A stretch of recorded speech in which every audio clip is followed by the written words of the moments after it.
Hey, what's up, everybody? My name is Kevin, aka Toying Around. Tonight, you are watching the Boba Squadron. We have Ernie and Yoko on vacation, but we have some all-star people to fill in. We're going to talk about some Star Wars collectibles that were announced this week, and of course, Episode 5 of Ahsoka. So stay tuned. And hey, what's that you have to say? Hey Kevin, hey Paul, hey Ernie, hey Yoko. Hello there, it's Obi-Wan Kenobi, This is Ashley Eckstein, voice of Ahsoka Tano, and you're tuned in to Boba Squadron. and I can't wait to hear what you have to say on Boba Squadron. This is the podcast you're looking for. Oh, I should really let the music kind of play through there. What's up, everybody?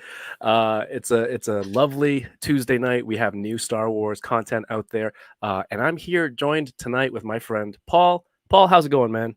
It's going good. You gotta let me know. Are you gonna put me on like right away? I was sitting back, sort of relaxing. Oh, this is all new. I'm doing everything differently, and just a little run and gun style. I appreciate the heads up notice. I really do. Thank you. Thank you. Well, very like much. like you always say, you appreciate my preparation and and all the good work that I do for all of our streams together. Sure. Our friends Ernie and Yoko cannot join us tonight. They are. I said this on IG live earlier. I said they're on vacation, but then I made the distinction that they were not on vacation together. To which my wife laughed at, and I felt like sometimes people, if you don't say it explicitly, Mhm. so they're having fun again on separate vacations, and we miss them, but we have some great call-ups tonight, just like Hera called in her squad for support.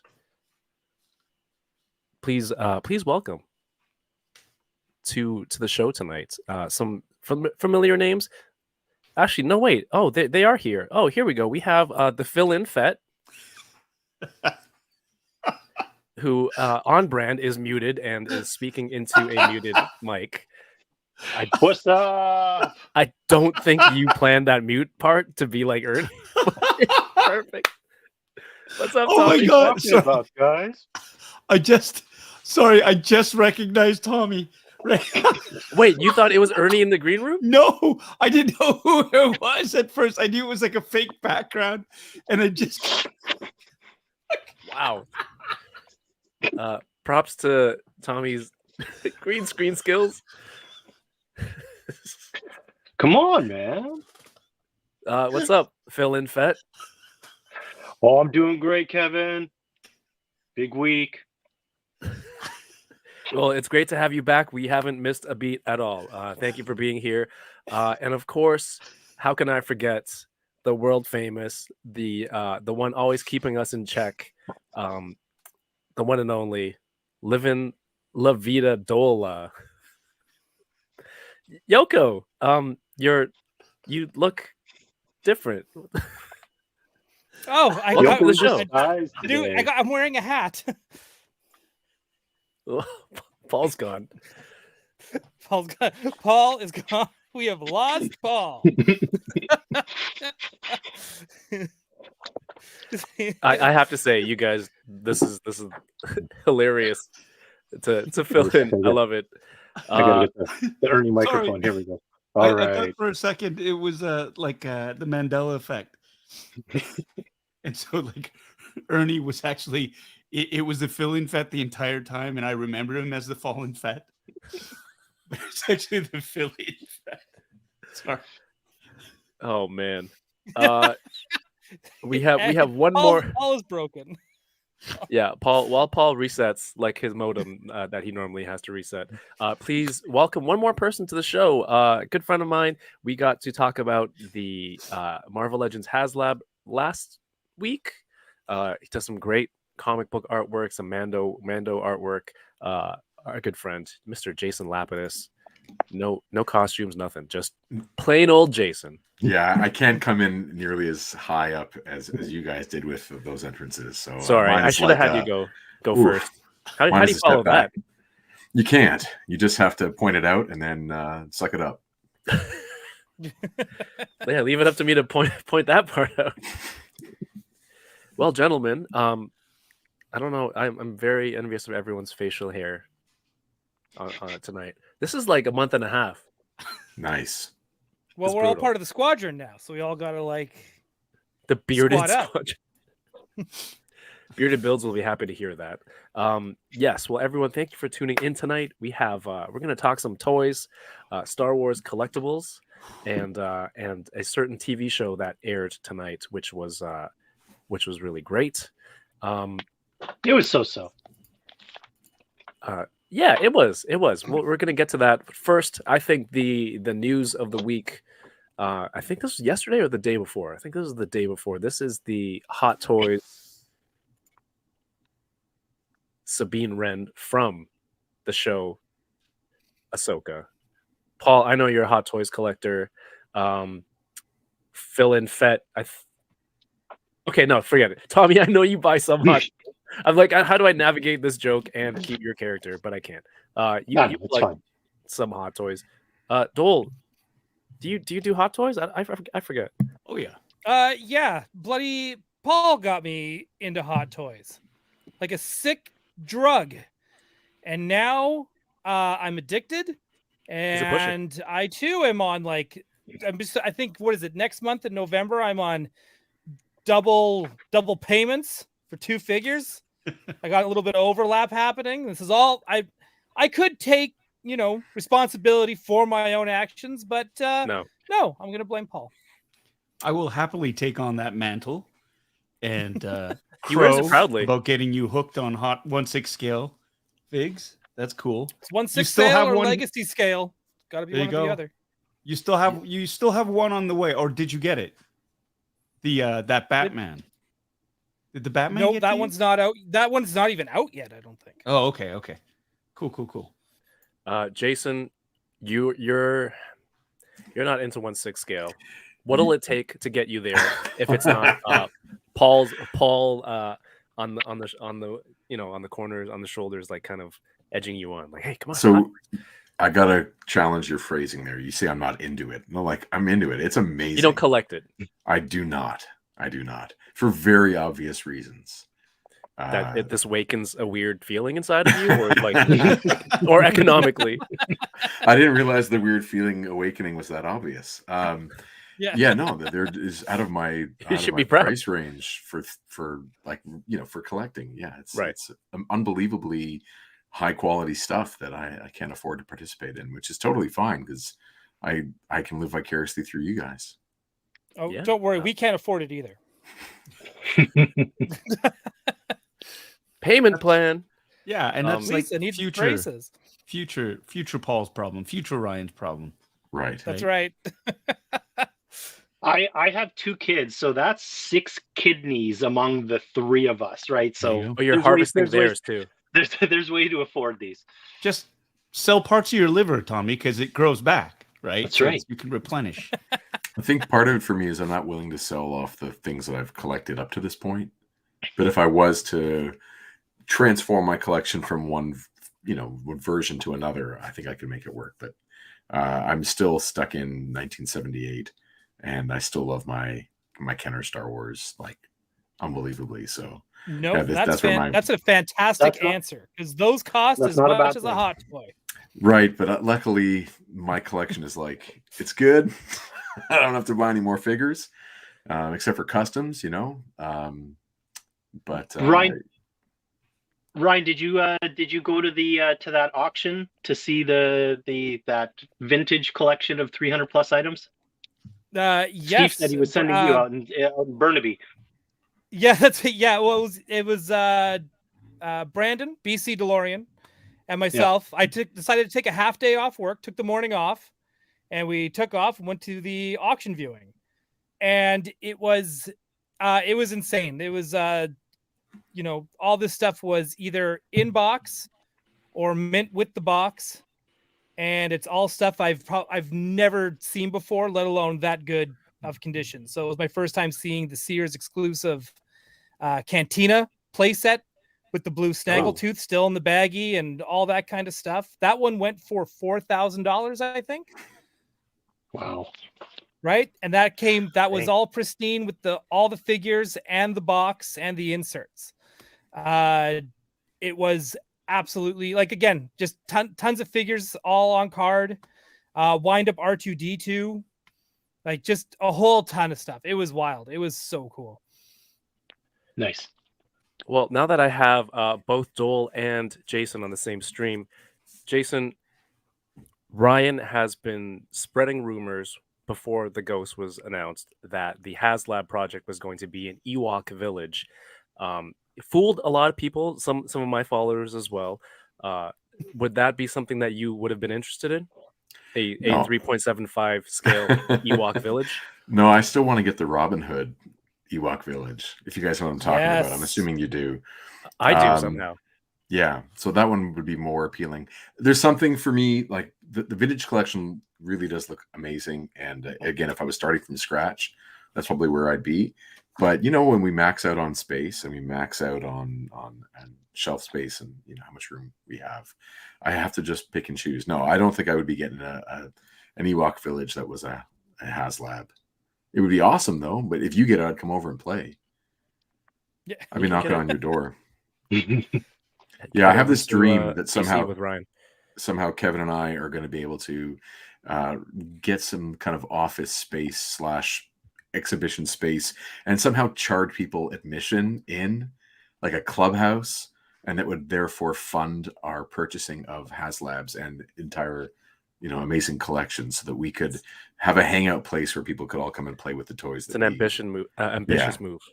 So But it's a it hasn't playroom happened with yet. a cover charge. It's a yeah. Yeah, it's basically like a strip club but with toys. Okay, like you pay, you Wow. can look, you have fun. Yep. And you still can't And- touch. You can look, Yeah, you you still- can't touch. Yeah. That's what I'm saying. That's what it is. Yeah. And there's chicken wings on the side. All right. to the hot toys, Sabine. This face sculpt, I think they've been nailing the likenesses to an Incredible. incredible degree, right? Yeah. The armor plating, the Mandalorian armor with kind of the worn out details here, mixed with the soft goods, beautiful.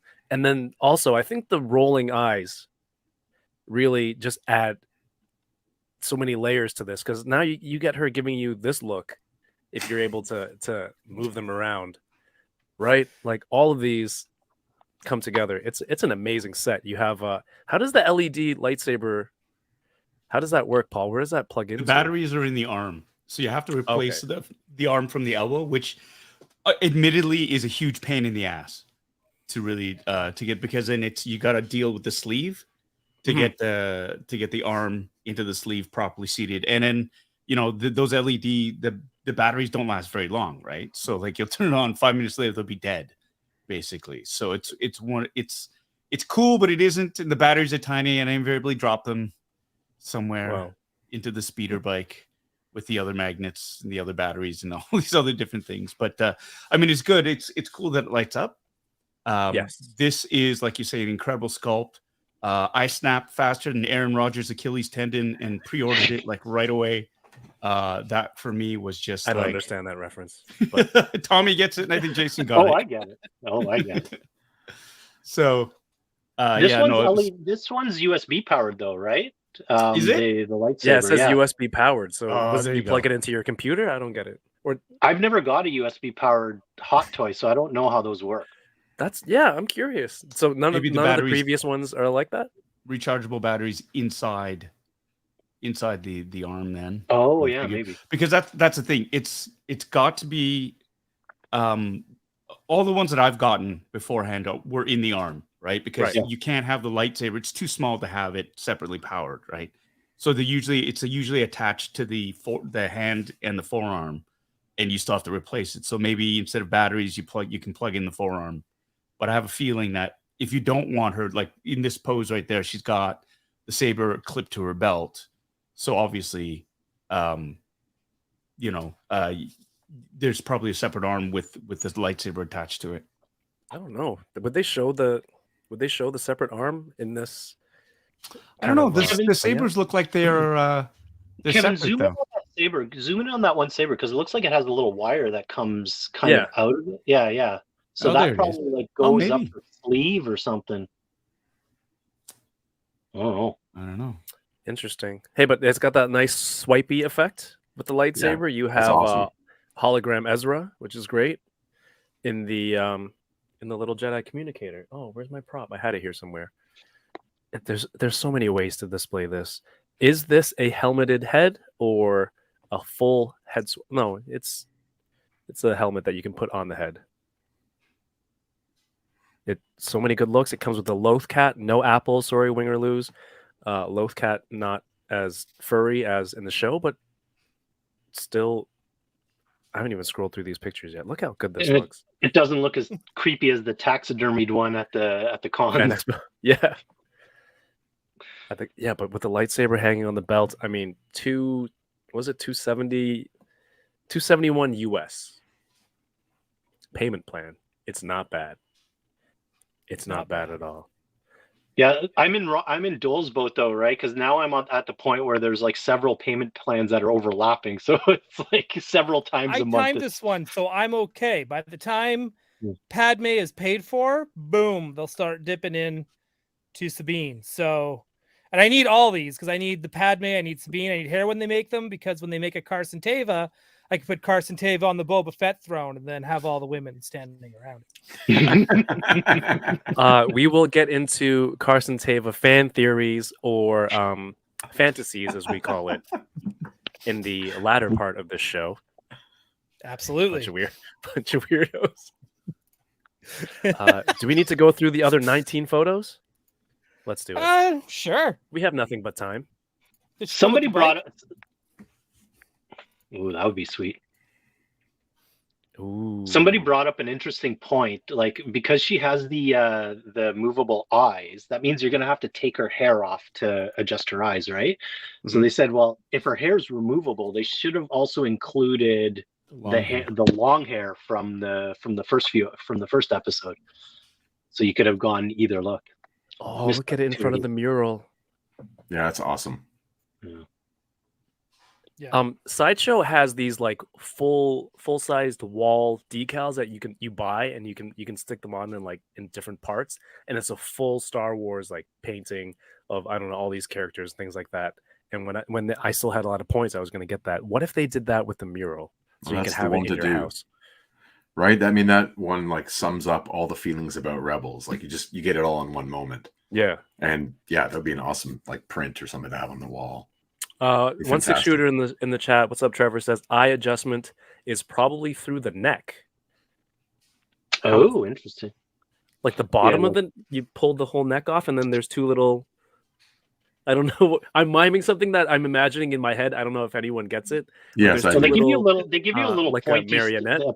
They give you a little pointy stick to do the eyes, right? So it'll be like a hook that goes in. All right, everyone, give me their version of how they think you would do the eye. I think it's, if Trevor's saying through the neck, it's like this.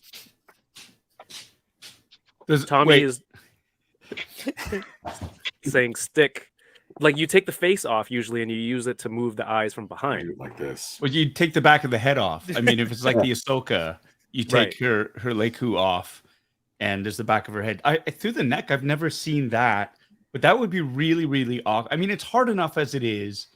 Actually, when you have access right to the back, because to get the eyes lined up. And that's the biggest problem with the eyeballs is if they're just a little bit off, she looks like she's taken a fall or, she's been kicked in the head by a bantha.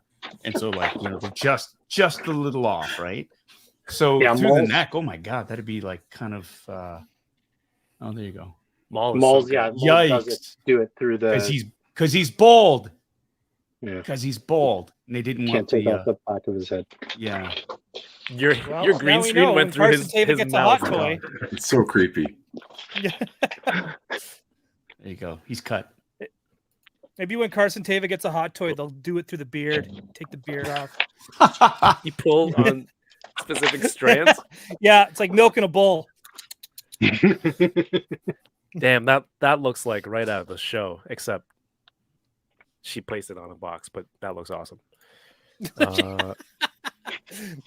It looks good. I'm just happy that the Lothcat's there. So that justifies me not getting the 1/6 scale Grogu in a pram with the Lothcat.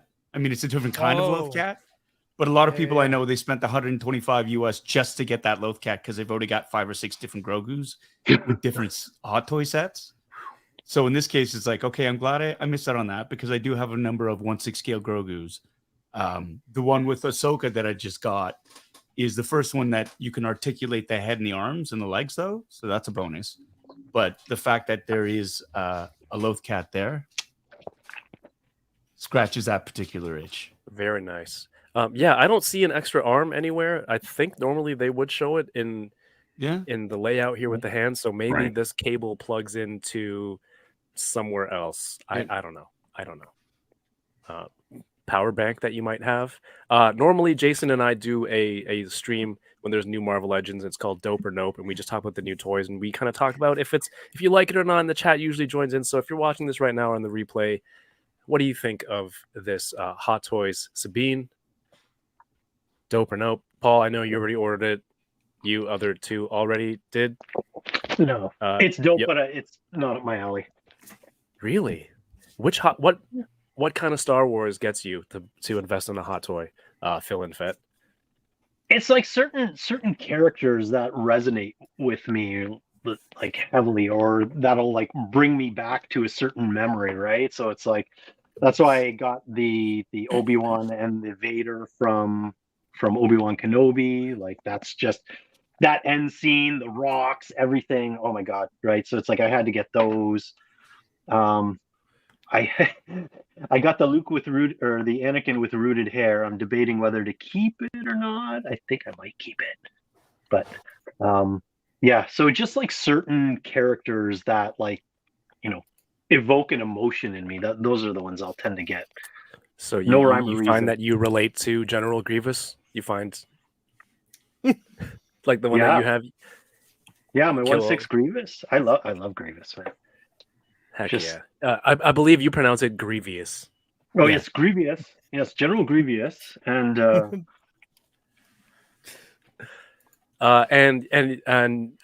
Yoko, or temporary Yoko. I know real Yoko is a big fan of this, and I'm pretty sure she had ordered it. Temporary Yoko. What about you?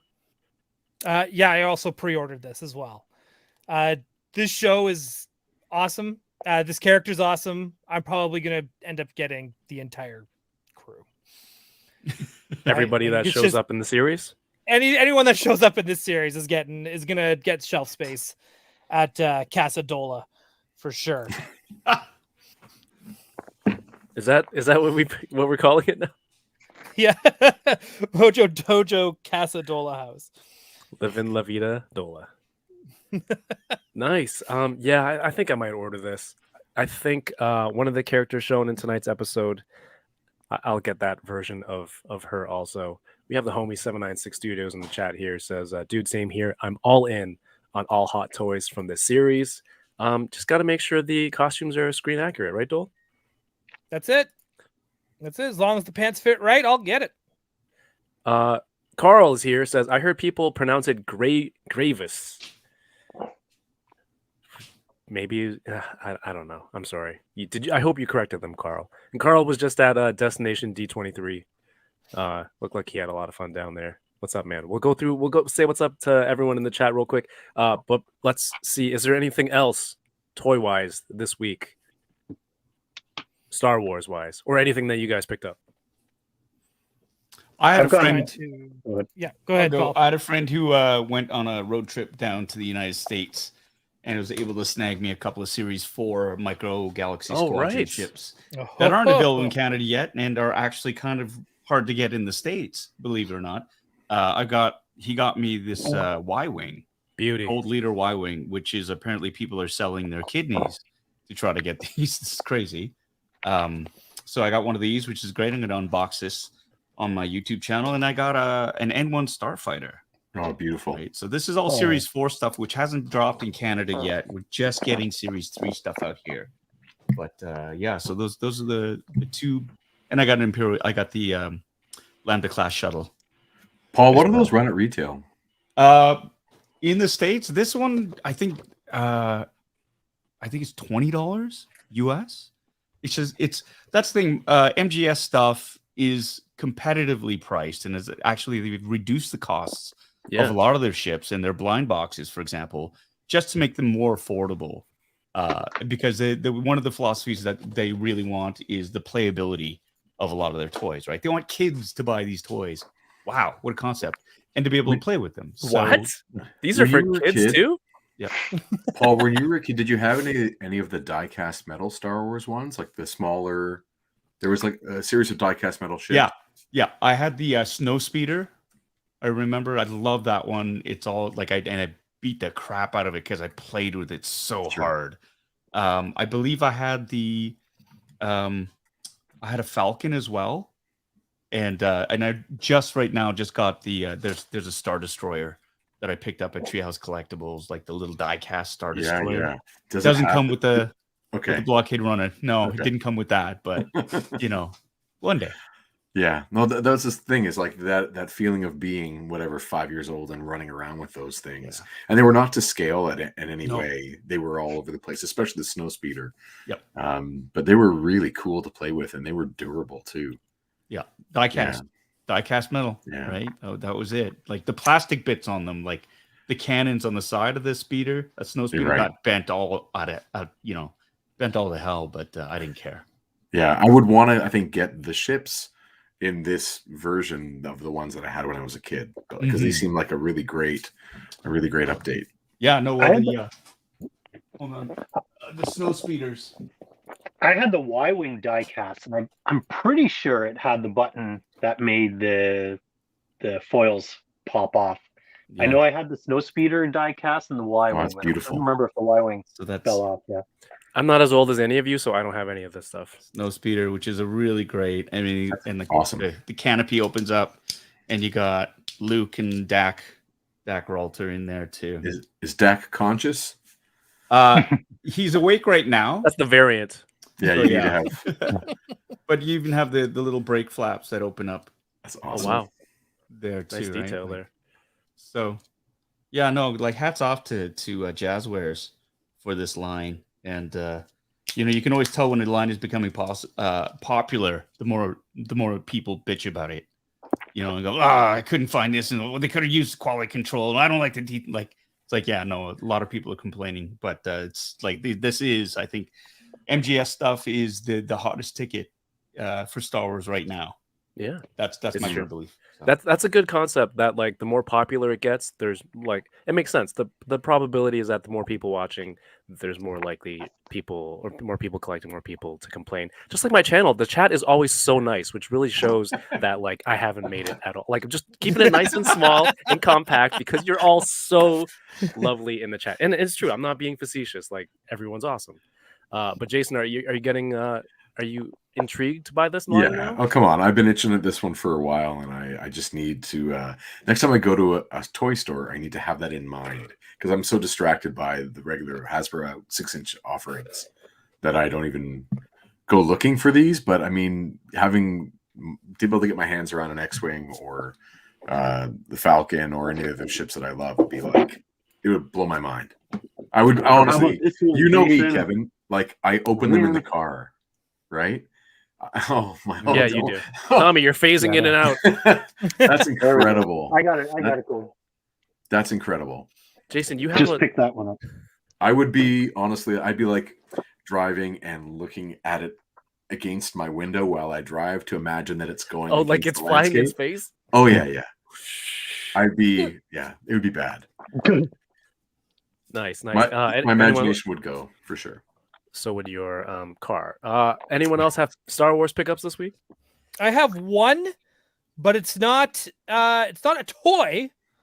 I grabbed this today. Oh yeah. It is the Mandalorian manga from Japan that is now translated. And it is it's amazing. Sorry, is it translated from English to Japanese back to English? Yes. Amazing. That's what I honestly think that it is. But it's like first season or first episode is volume 1. So they go deep. Yeah, that's a lot of pages, because the regular comics is just like a simple, what's it called, Jason? Floppy? Sure, you can call it whatever you want, man. But you called it a regular as if Like for a lot of people, for more people will read that version than your Fair. regular. So Well, I mean, like a regular comic where it comes out and it's like, what's the standard? Like 23 pages, 24 pages comic? 24 for print normally, Right. yeah.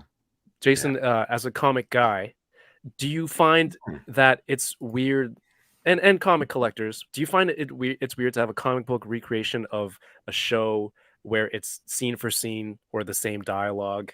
Whereas if you can get a novelization, usually you get a lot more perspective and dialogue, something like that. Yeah, you don't have to raise your hand. I'm asking you. I'm asking you. So I think the only weird thing about it would be if they don't give the people who make the comic any creative liberty, like some room, because what works in a comic is not the same thing that works on a TV show or in a movie. So you can play with things a little bit. So you would, if you've ever read the Star Wars adaptations from Marvel in '77, like it doesn't really work as well as the film, obviously, because they have a different script, firstly, but I have like a good example of this would be Bram Stoker's Dracula, right? So this is a Francis Ford Coppola movie, really famous at the time when it came out, and Mike Mignola illustrates the adaptation. And it is a very different experience reading that than watching the movie. Okay. As it should be. Like if you want a comic book of the movie, then why bother making it a comic book? You want the comic book of the comic book. So it should be a good experience in its own right in that medium. Just like if you translate it to a radio play or a podcast, you'd want to hear it played out in a way that works on a podcast, right? You'd want to hear your different explanations where you wouldn't necessarily hear the people, describe things, because on a show you can just watch it happen. So you have to play to the strengths of the medium. So I would want it to be unique, and if they let them do that, then I'm all for it. But if you don't give the creators of the comic the room to be creative, then why bother? Okay. Well, there's nothing to argue there. That's spot on. Wrapped up in a nice, neat little. Well, I have I have the other Star Wars manga books. Like they did Dark Horse release. This is back in like the early 2000s, maybe the late 90s. They did 12 volumes of the original trilogy in manga. Wow. And it is awesome. And again, it's about taking, like Jason was saying, giving that artist liberty, so you get to kind of see the same scene that you recognize and know, but they're playing to the artist's strength. So it is slightly different, but still the same, and still kind of refreshing to read, because you know the story inside and out. It's the original Star Wars trilogy. But when you read it in the manga style, that's where I was like, oh man, I'm like right back into this again. It was like watching it again for the first time. So that's why I picked this up, because the art's beautiful and I really wanted to see where it goes. Like, in all seriousness, if there was like a Carson Teva comic book, would you guys want to see a photorealistic Carson Teva, or would you want to see a really fun cartoon version where it heightens all of the attributes of the character as opposed to just being a photo representation, right? The reason it's a comic is because certain things get exaggerated, certain things get played up. I'm not saying it has to go full on Snoopy or Tintin, but like you can play with the way characters look to have a little more fun with the dynamics.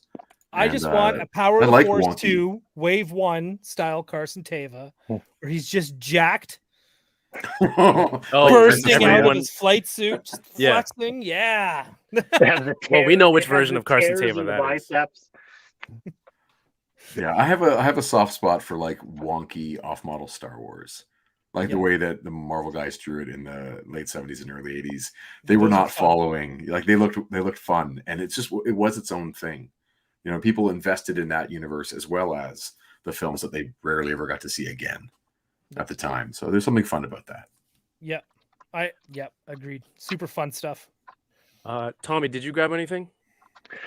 Why, yes. Let me reach up to my Paul shrine up here. It's on the other side. It's on your left. Oh, wait. Let me reach up to my Paul shrine. And this bad boy came in today. Here, let me put it close to me so it doesn't phase out. There what number did you get? 805. No 69. Wait, did you grow your facial hair like that, or do you always have it like that, or is that marker? Oh no, it's my wife's eyeliner. Okay.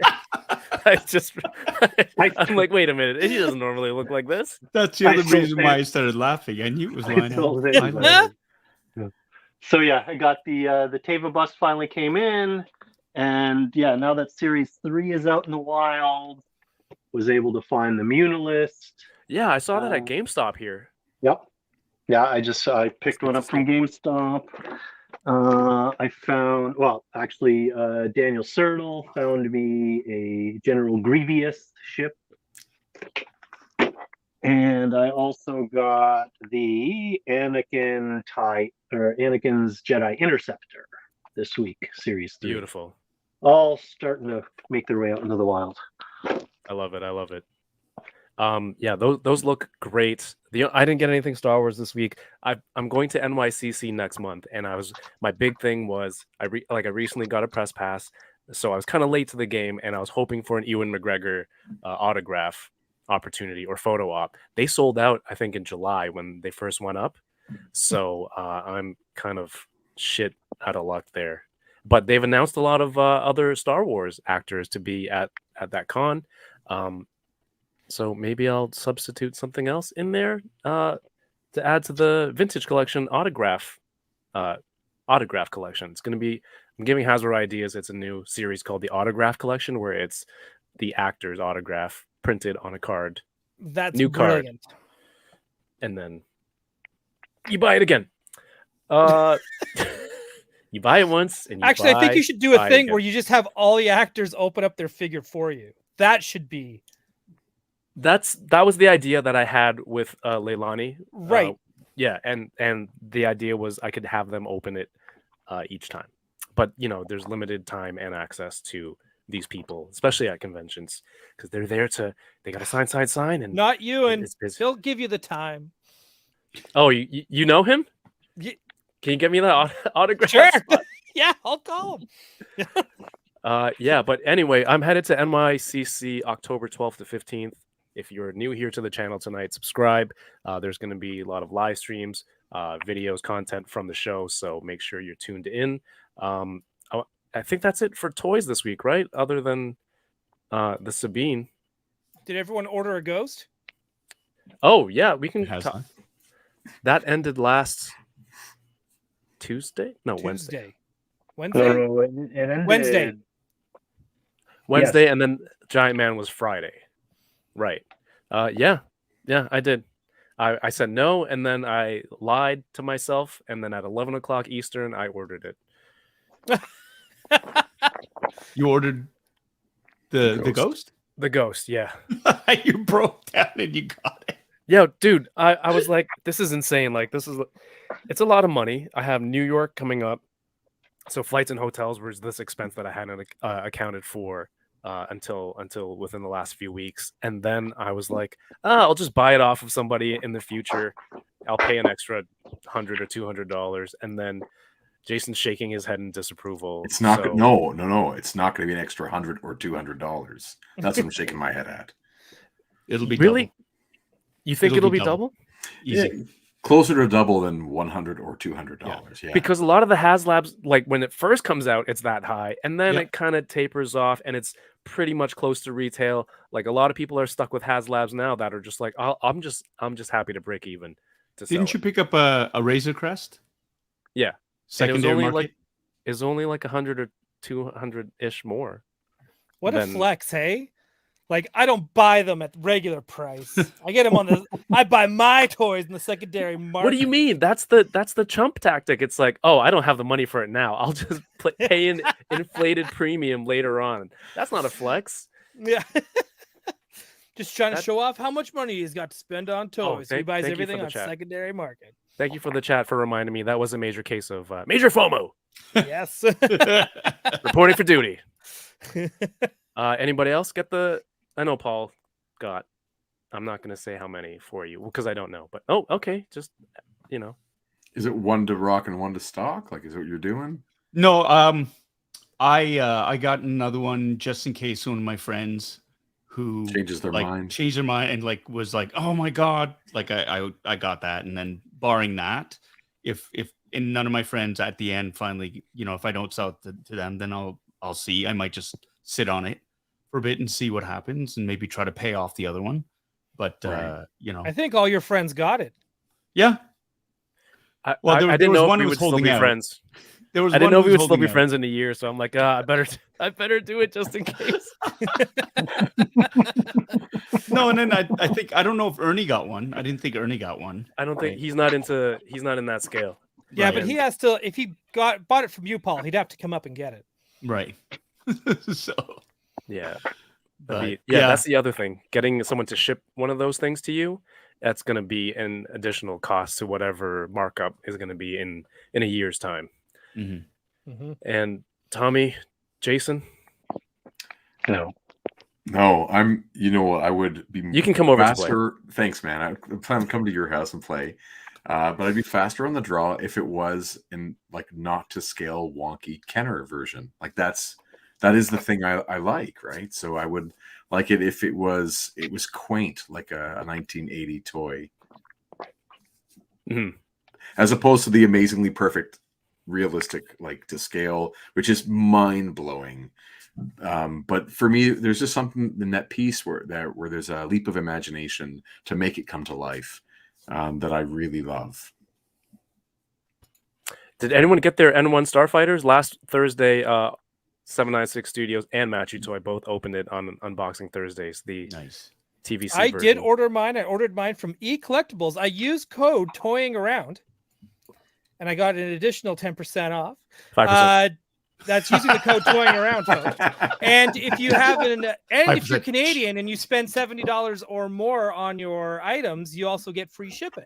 So I just want to put that pitch out there. But I ordered mine from eCollectibles, haven't gotten mine yet, and I'm very much looking forward to the day that it comes out. Me too, Ryan. I too ordered from eCollectibles.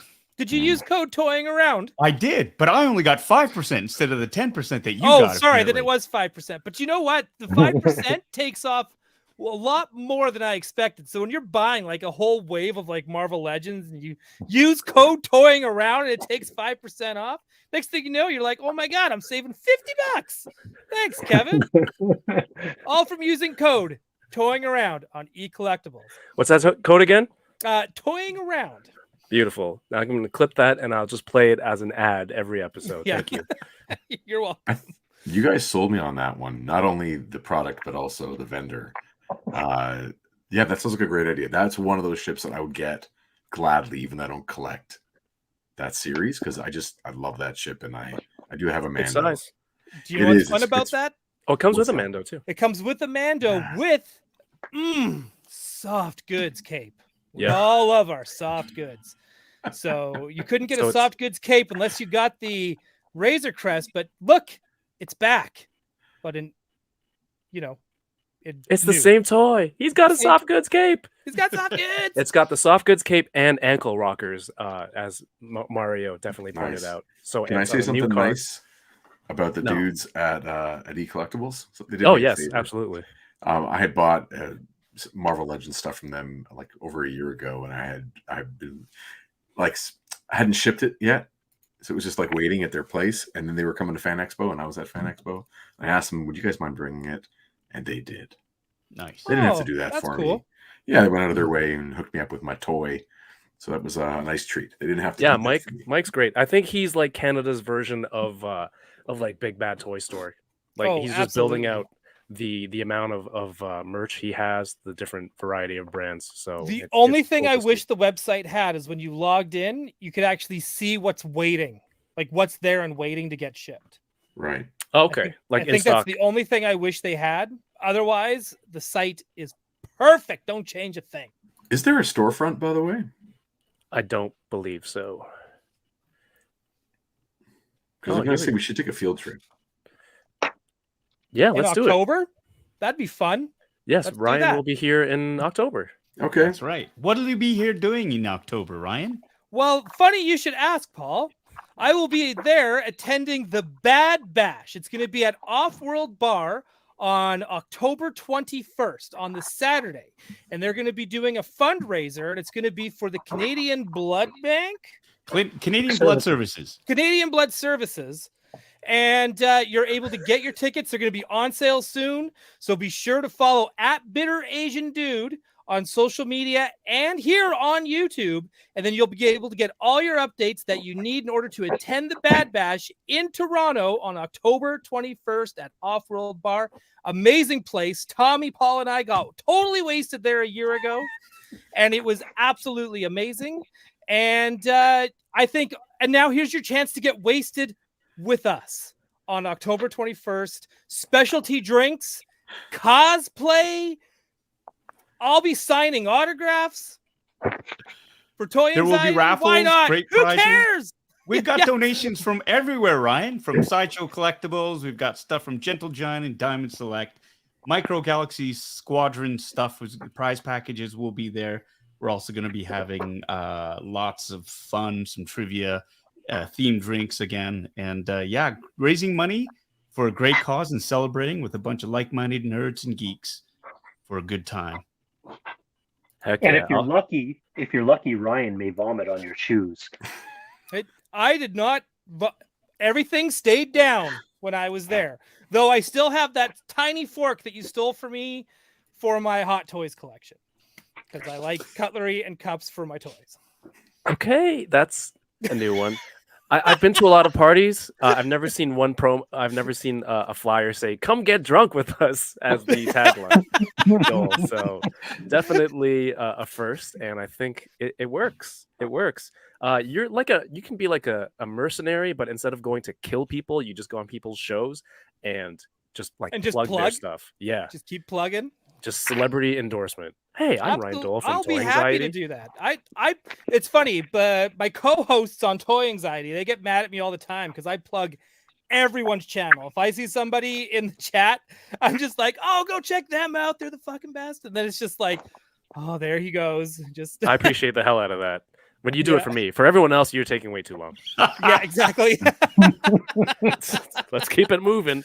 Mario just sent me a photo of the back of the N1. You can store Mando's jetpack in there along with his weapons. Nice. In the storage compartment. Oh, that's cool. Nice. Heck yeah. The chat rules. Okay, I think that's all the toy stuff. Okay, boys. Okay, Paul, have get a out good of here. one. We don't I wanna gotta get in any bounce. shit. We love you, man. Thank you so much. Hey, everybody. I hope you enjoyed that episode. I wish I could talk about it with all of you. Trust me. Hey, But when the there's an strike is ongoing over, strike. Paul, They did we'll the do a strike. special season breakdown of Ahsoka. That'd be fantastic. We'll do that in 2024 when the strike is settled, it seems. So until then, everyone, thanks so much. It's a pleasure talking toys with all of you. Enjoy the rest of the chat. Enjoy breaking down that episode. Damn, it was a good one. And I'm going to bounce. See you, Kevin. Goodbye, Fill in Fett. See you, Ryan and Jason. Pleasure, as always. Later, Take it easy, guys, and keep playing with your toys. Bye. What a great episode for God, Paul finally. and Jeez. Carson Tava. So glad that guy's gone. He was weighing us down, bros. Yeah. He was weighing us down. He just wouldn't take the hint to. Yeah. We should have said to him, it's like, oh well, if we don't send in our status report, the fleet's gonna come out and get us. You better get going. What's what's your go-to to get guests out of your house? Is it the well, it's about that time? That's No, Well, would you look at the time? just take your pants off or pass gas. Sorry, you're telling them like take your pants off, or you take your pants off? Both of those is going to be. Oh, it's one of those situations. I'm Well- doing it right now. Thank you so much to Paul for hanging out with us. I think he did an incredible job in tonight's episode. A lot of theories to go with it. But if you're here to talk about Ahsoka episode 5, thank you so much for joining us. From this point onward, it's spoiler full. Like, we're going to talk about the whole episode, our thoughts, and of course, you in the chat or in the replay, let us know in the comments what you think. And of course, that's what the whole fun of this is. But we want to tie in some toy talk while we can. And I want to thank Jason and Ryan and Tommy for filling in tonight for Yoko and Ernie. There are a lot of names in the chat that I'm going to do my best to say what's up to as fast as I can. But first, I want to thank all the people who are YouTube channel members who've been supporting the channel for a while. We kind of switched it over to Patreon. If you want to support the content, it's available now at patreon.com/toyingaround. There's different tiers. There's some additional content that's over there right now, all ready for you. When you join, the first 30 people get a physical sticker and pin pack mailed to you. So people who've been patrons over there right now, thank you so much to Tyler, Michael, Jay, Michael again, Quinn, Tommy K right there, David, Matt Logic 44, Yoko, Mario, Fred should be on there, Ria, Toy Fars, Dario, Wingerloos, Domi, Chichiaro, John, Alexander, John again, John Edwards, Sam, Kayla, who's also in the chat watching right now, and Corey. Thank you so much, everybody. Well, that's it. I go to do this now, and I'm going to get everyone to sign up for your patrons so that you have to like go through 30 or more names. I want it to have Dan Larson. Don't do it, Ryan. Credits where you have to name Don't make me. every person. I will. Don't you dare. It. Don't you dare. I will not stand for that. I too late. challenge you. I would like to see All right, you try. Fine. I don't think you can do it. Fine. It's on. It's on. I don't think you have it in you. And I think you're just blowing smoke right now. Well, it's on. It's on now. He's blowing something. Jason, Jason's like, are they really fighting? No, I'm drawing. He's drawing. Started, He's like, screw these guys. We have Polymyth in the chat, Bitter Troll, Samrock, Quinn Calling, Valtron, Aaron S. Carl is here, Tommy K, Nightmare Nemo, Toy Rensu, John Takis. Kayla is here. I'm not going to read that message. Before I get demonetized, Monstars, Compulsive Collector, thank you so much for being here. Toy Geekosaurus, Jack Knight 73, Charles Stevens, Micro Galaxy Squadron, Stream Elements, Geek the F Out. I'll be over there on that channel Friday night with Yoko McCann talking about Ahsoka episode 4 and 5. So please come check it out. Friday, September 15th. We have Modos 23, Burnt Vidar Larson. What's going on? Thank you for tuning in. RMD Collective, Andrew Thirald is here. Steven Shanks.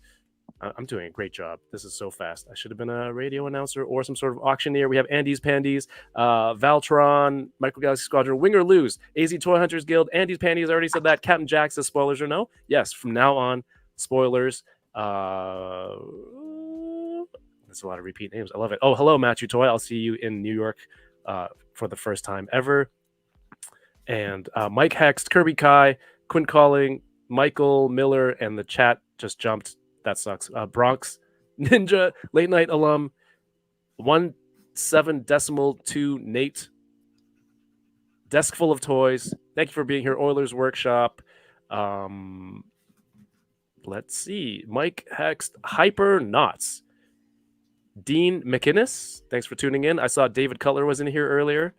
I think he hopped over from your stream, Jason. Thank you for tuning in. He said something about don't call them floppies around John Byrne, I believe. I've never heard John Byrne fuss about stuff, and nor do I care. All right. I just thought you knew the reference. No, like I know who John Byrne is very well, Yes. and I know what a floppy is in our context. But Yes. if someone gets their dick out of joint about what people are calling something, like it's slang, don't worry about it. We have so many better things to worry about, like Star Wars. Slang comes and goes. Let's talk Star Wars, man. Don't worry. Does it flop? You know, I don't know, a little bit. It'd be flopping. It'd be flopping. Nice. We have Bree in the chat. I think someone called Mario a shill. Chris Christie, thanks for tuning in. Aaron S. Hypernauts. I think that's. I'm sorry if I missed you. Don't think it is an intentional oversight. Ryan Daly, I'm TJ Williams, Dean McInnes, Jack. All right, this episode. Damn. Last episode 4 ended with Force Ghost. Well, we don't know what context it was really. Force Ghost. That's what I'm trying to figure out, right? Force Ghost, figment of her imagination, like construct versus like it's not Anakin popping through a portal, right? Like it's either Force Ghost or some sort of hallucination, I would guess.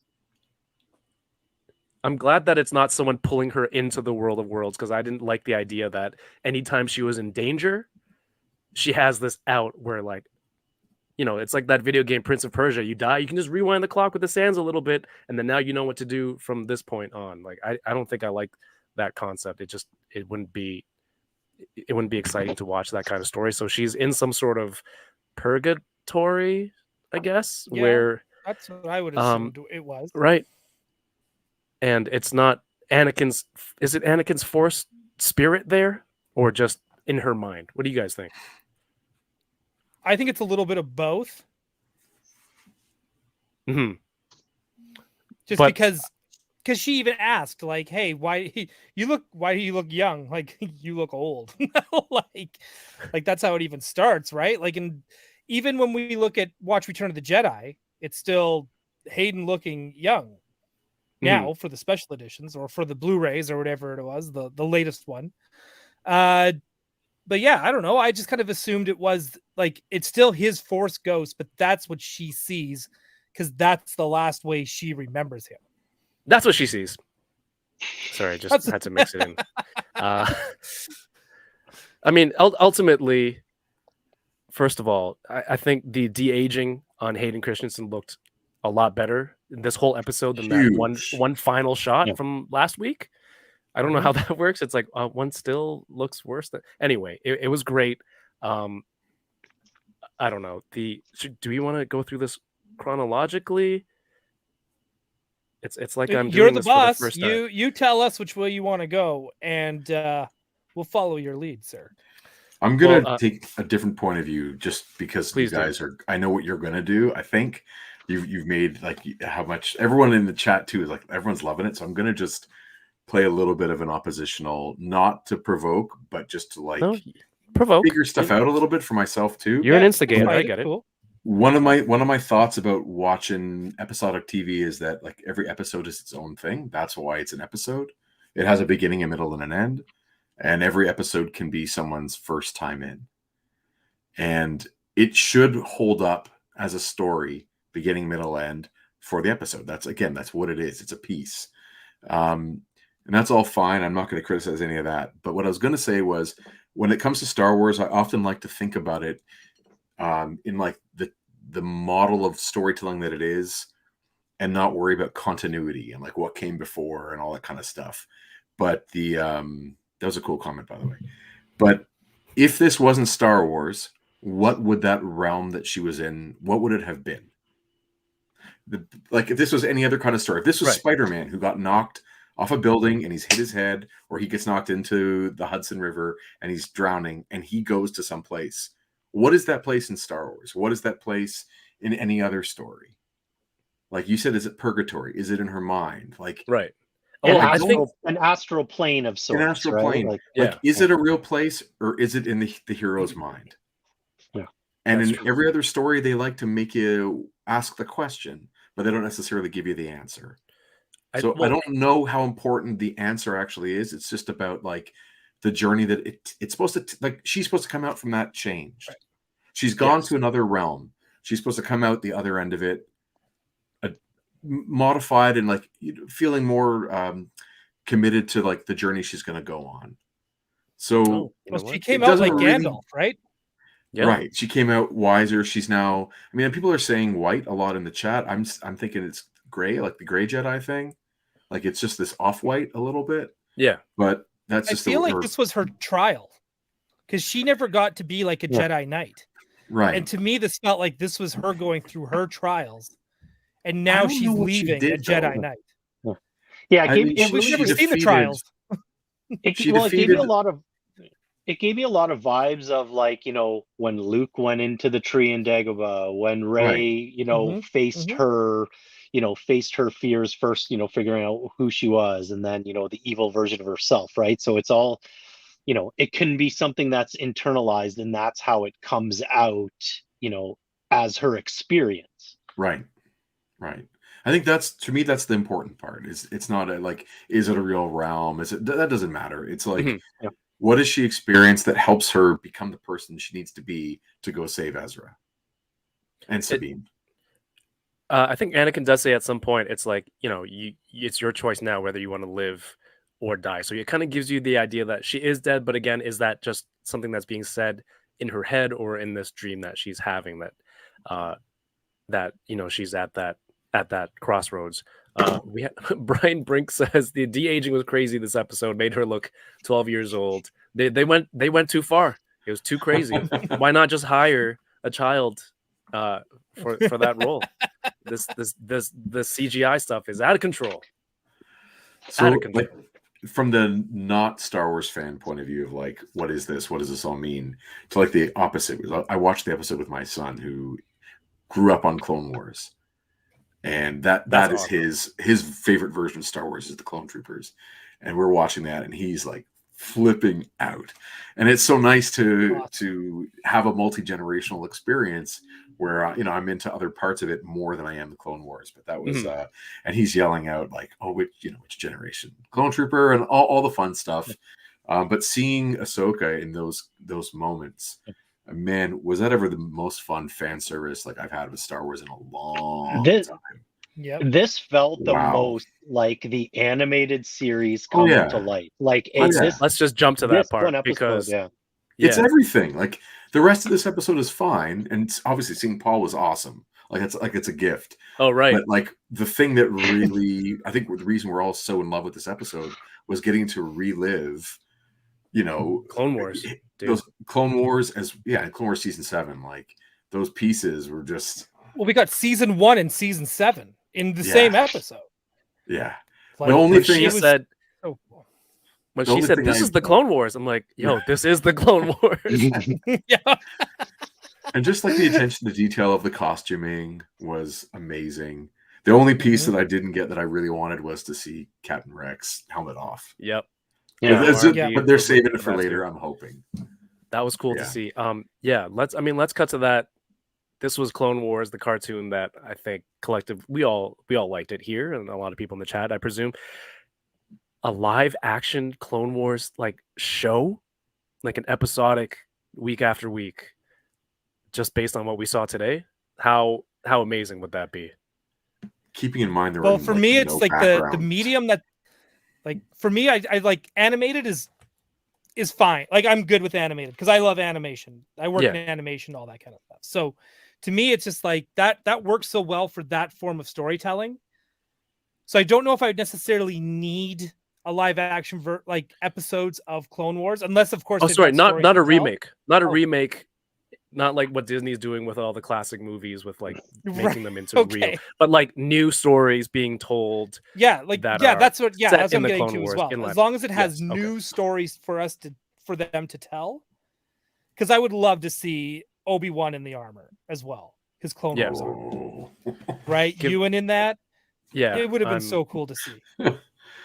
I'm sweating right now. You know, it doesn't have to be the same characters. Just pick another Jedi who was fighting on a different battle on a different planet. It's a big galaxy, right?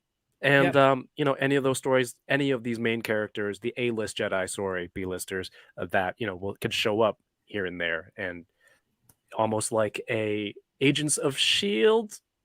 type thing and then like a Nick Fury comes along once in a while. I don't know. I just really like the seeing it visually, all those clone troopers. It was very cool. And even when you see Ahsoka taking out those Mandalorians, the ones that are loyal to Maul, so good. Like I didn't even expect that to happen. Like it was just one of those things where it goes from like season 1, and I was like, if this is all we get, I am so happy with this. And then we goes to that, and you're just like, what? Like it was just seeing Mandalore and the ships crashed, and like, it so good. It was so. And again, good. That's just for us, like I mean fans. Like it didn't necessarily have to be that for the story to work today. No. But it was like I felt like a gift, like that Filoni was like, I know what you guys really want to see, and I want to see it too. So let's just put this in there, and I'll be really happy that she's going to go on her little journey in her dream zone, and that's great. But while we're there, let's just give you guys what you really want. Yeah, that was so nice. So use this opportunity to do whatever, like go as crazy as we can in this opportunity, right? Yeah. There was even before she even starts kind of going through time and going through memories, and she's like, "I don't want to fight you, Anakin." And when Anakin goes, "You're not the first to say that." Love it. I was like, "Oh shit, they're gonna fight!" And even when they're coming out of the memories too, and you hear the Darth Vader breathing, but it's Anakin coming out with the lightsaber through the smoke. Then you get the flashes of Vader. My God. Oh man, like I said, like Jason was like full on. Like this is like fan service. Yeah, but in a good way. 11, but it also makes sense for the episode, so they're not just doing it for the sake of doing it. Yeah, it was awesome. And, So good. did you Porkins, guys think? you got to watch the episode. Well, unless you don't mind being spoiled, but I have to call out as the name is Jack Porkins. But please, sorry, Jason, Yeah. you're good. No, it's all good. That was important. For me, this also, and this might not agree with you guys. It's fine. This was the best acting as Anakin that I've seen Hayden Christensen do. I think he's better at acting as Anakin now with like the hindsight, and also I think Filoni writes to his performance strength as opposed to Lucas, who writes to no performer's strengths as a script writer. Right. This felt like I believed that was Anakin. I wasn't looking at it being like, Well, oh, where's Anakin? Hayden's trying today. Like, good job, Canadian friend. It felt like yes. that was Anakin doing like the best Anakin work. He had nuance, and there was all sorts of things going on inside his mind. You knew like, oh, there's a monster in there, and He was doing two different great. versions of Anakin in the same Yeah. episode, right? Yeah. He went to the dark side, Darth Vader. Well, he with turned the into eyes. Vader. Like we saw him as Vader. Exactly. Right? It was great. I really liked his performance. The scene when Ahsoka was youngest and Anakin was also in his kind of younger version of him, just like in that post battle scene, and he's kind of looking back to her and just like making the comments, like, to me that was like the ultimate blend of live action Hayden as Anakin with the feel of Anakin in Clone Wars, right? Yeah. Like the dialogue and the chatter and the banter, like the banter of Clone Wars being acted by Hayden, youngified to that age range. Like it was such like a good mixing of both of those worlds, and it just worked perfect, right? Like it created that Venn diagram of awesome Anakin. It's weird. It's weird that the original has to come back to do a version of someone who did a version of him. So right. like, how can I sound like Matt Lanter, who is trying to sound like me, and then people are praising him? He does sound like Matt Lanter and himself put together. I'm gonna disagree. I don't think it's him sounding like Matt Lanter. I think it's the dialogue is written by the guy who wrote Matt Lanter's dialogue. Yeah, and that so could be we're, that too. We're getting, we're playing to the actor's strength as opposed to forcing someone to read again. Lucas's and I think very awkward. I think visually his mannerisms also kind of just the way he acted those scenes reminded me more of Clone Wars than it did Hayden in the prequels.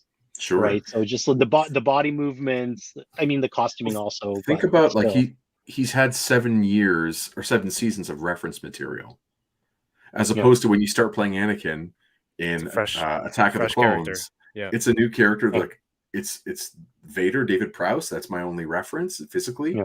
And this was like he was paving new ground. But now there's that performance was refined. The character was refined over a couple of decades, which is what Filoni's job was, right? To fill in those gaps, anything that was missing to make the prequels more well-rounded. Yeah. And didn't Hayden also mention, like during interviews in Obi-Wan Kenobi, that he'd only now more recently gone back and watched Clone Wars. Like, I don't think he watched the animated series originally when they came out. I could have swore I remember him saying he like him and Ewan did. They watched them together. Well, they didn't really have to. Yeah. They're like, my job's done. Like, well, exactly, right? But like, but now he's seeing that character over how many seasons, how many episodes, and so even whether it's a conscious decision or not, I'm sure some of that portrayal just sunk in through osmosis, right? Yeah, and that speaks to his talents. Do you know who the winners of all that are? Us. We got to watch it, and it was like wonderful. The first flashback, Hayden in the Clone Wars outfit, like the Sideshow made those Clone Wars versions of those characters, right? With so now it's like now you're gonna get it later with realistic Anakin, like Hayden Christensen face on that costume. Can't wait. It's gonna come out. Can we talk action figures for a second, since you're bringing that up? Sorry, that was already done. That was the first half. No, please, no, I'm kidding. Go ahead. Go. What is it? So you know how there's that Clone Wars, the cartoon Clone Wars, like the Marvel Legends. Sorry, the Black series on the retro card. Yep. Of him in that blue and brown, and his Clone Yeah, Wars yeah, yeah. armor. The face of that one was like some like a hybrid of Clone Wars animation and Real life. Hayden. Yeah. And okay, I never got that one. It seemed like it was a really like a beautiful one to get for that kind of that vibe. Yeah. Does it hold up, that figure? Like, is that one that is like in your collections and it's a beloved item, or is it like already in the old bin and you don't care about it anymore? It is him and Obi-Wan with Ahsoka are in the like middle that of my particular Clone Wars look. shelf. Yeah. Right. That's the Toys R Us exclusive. By the way, first time on the channel, I think like 5 Canadians were on at the same time. Wow. So nice. Salute. That was a Toys R Us exclusive. Nice.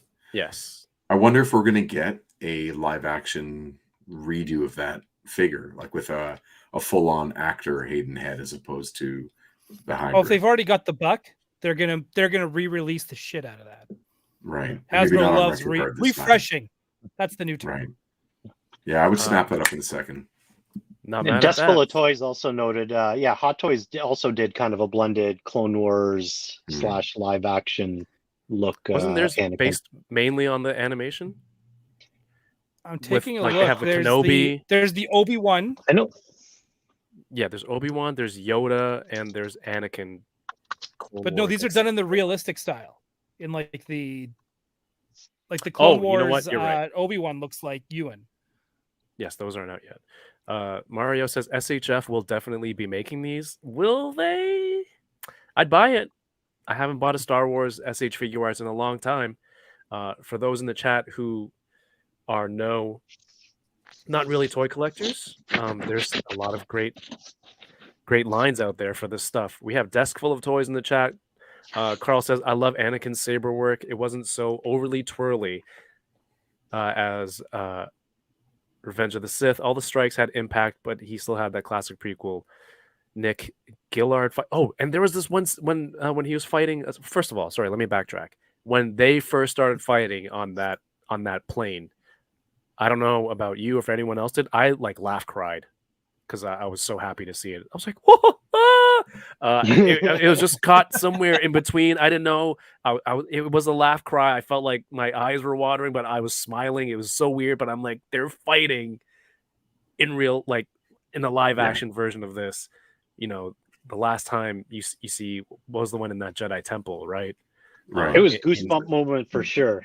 And the Clone Wars season 2. I mean, end of Rebel season 2, I think. Yeah, when Ezra first yanks her out of there. So that was awesome. What the hell was my point? The fighting stuff. The live action, the kid, the young Ahsoka with the kind of spinning attack with the dual sabers. Top notch stuff. Throw in a few of those scenes in like a live action Clone Wars story. I'm down. It would be an awesome show. And did it have the feel of like full kind of Hollywood movie sets to you? The way that the running on the battlefield just seemed to keep going and going, as opposed to being limited to like the volume kind of deal.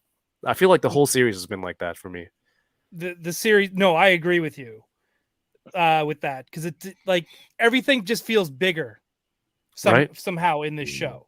And I would say from scene to scene, it differs for me, right? Some of them feel volumey, like when Ahsoka was on top of her ship going to talk to the Purgles, that kind of felt volumey, maybe just the lighting. But then other scenes feel like just fully cinematic, right? So yeah. I think it kind of jumps in and out a little bit for me, but on the whole, this show to me feels a lot more just cinematic than kind of using the volume the whole time.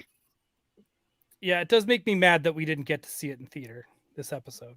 Oh yeah, damn. They did do it in theater they did it down in the States in a handful of theaters. Oh really? Oh, that's right. Yeah. That's right. I remember seeing. Do you think maybe they'll do at the end? They'll do like a 4-hour, 5-hour. I don't know, sit through the whole thing. That would be cool. I'd be down with that. I kind of wish they would do that with Mando.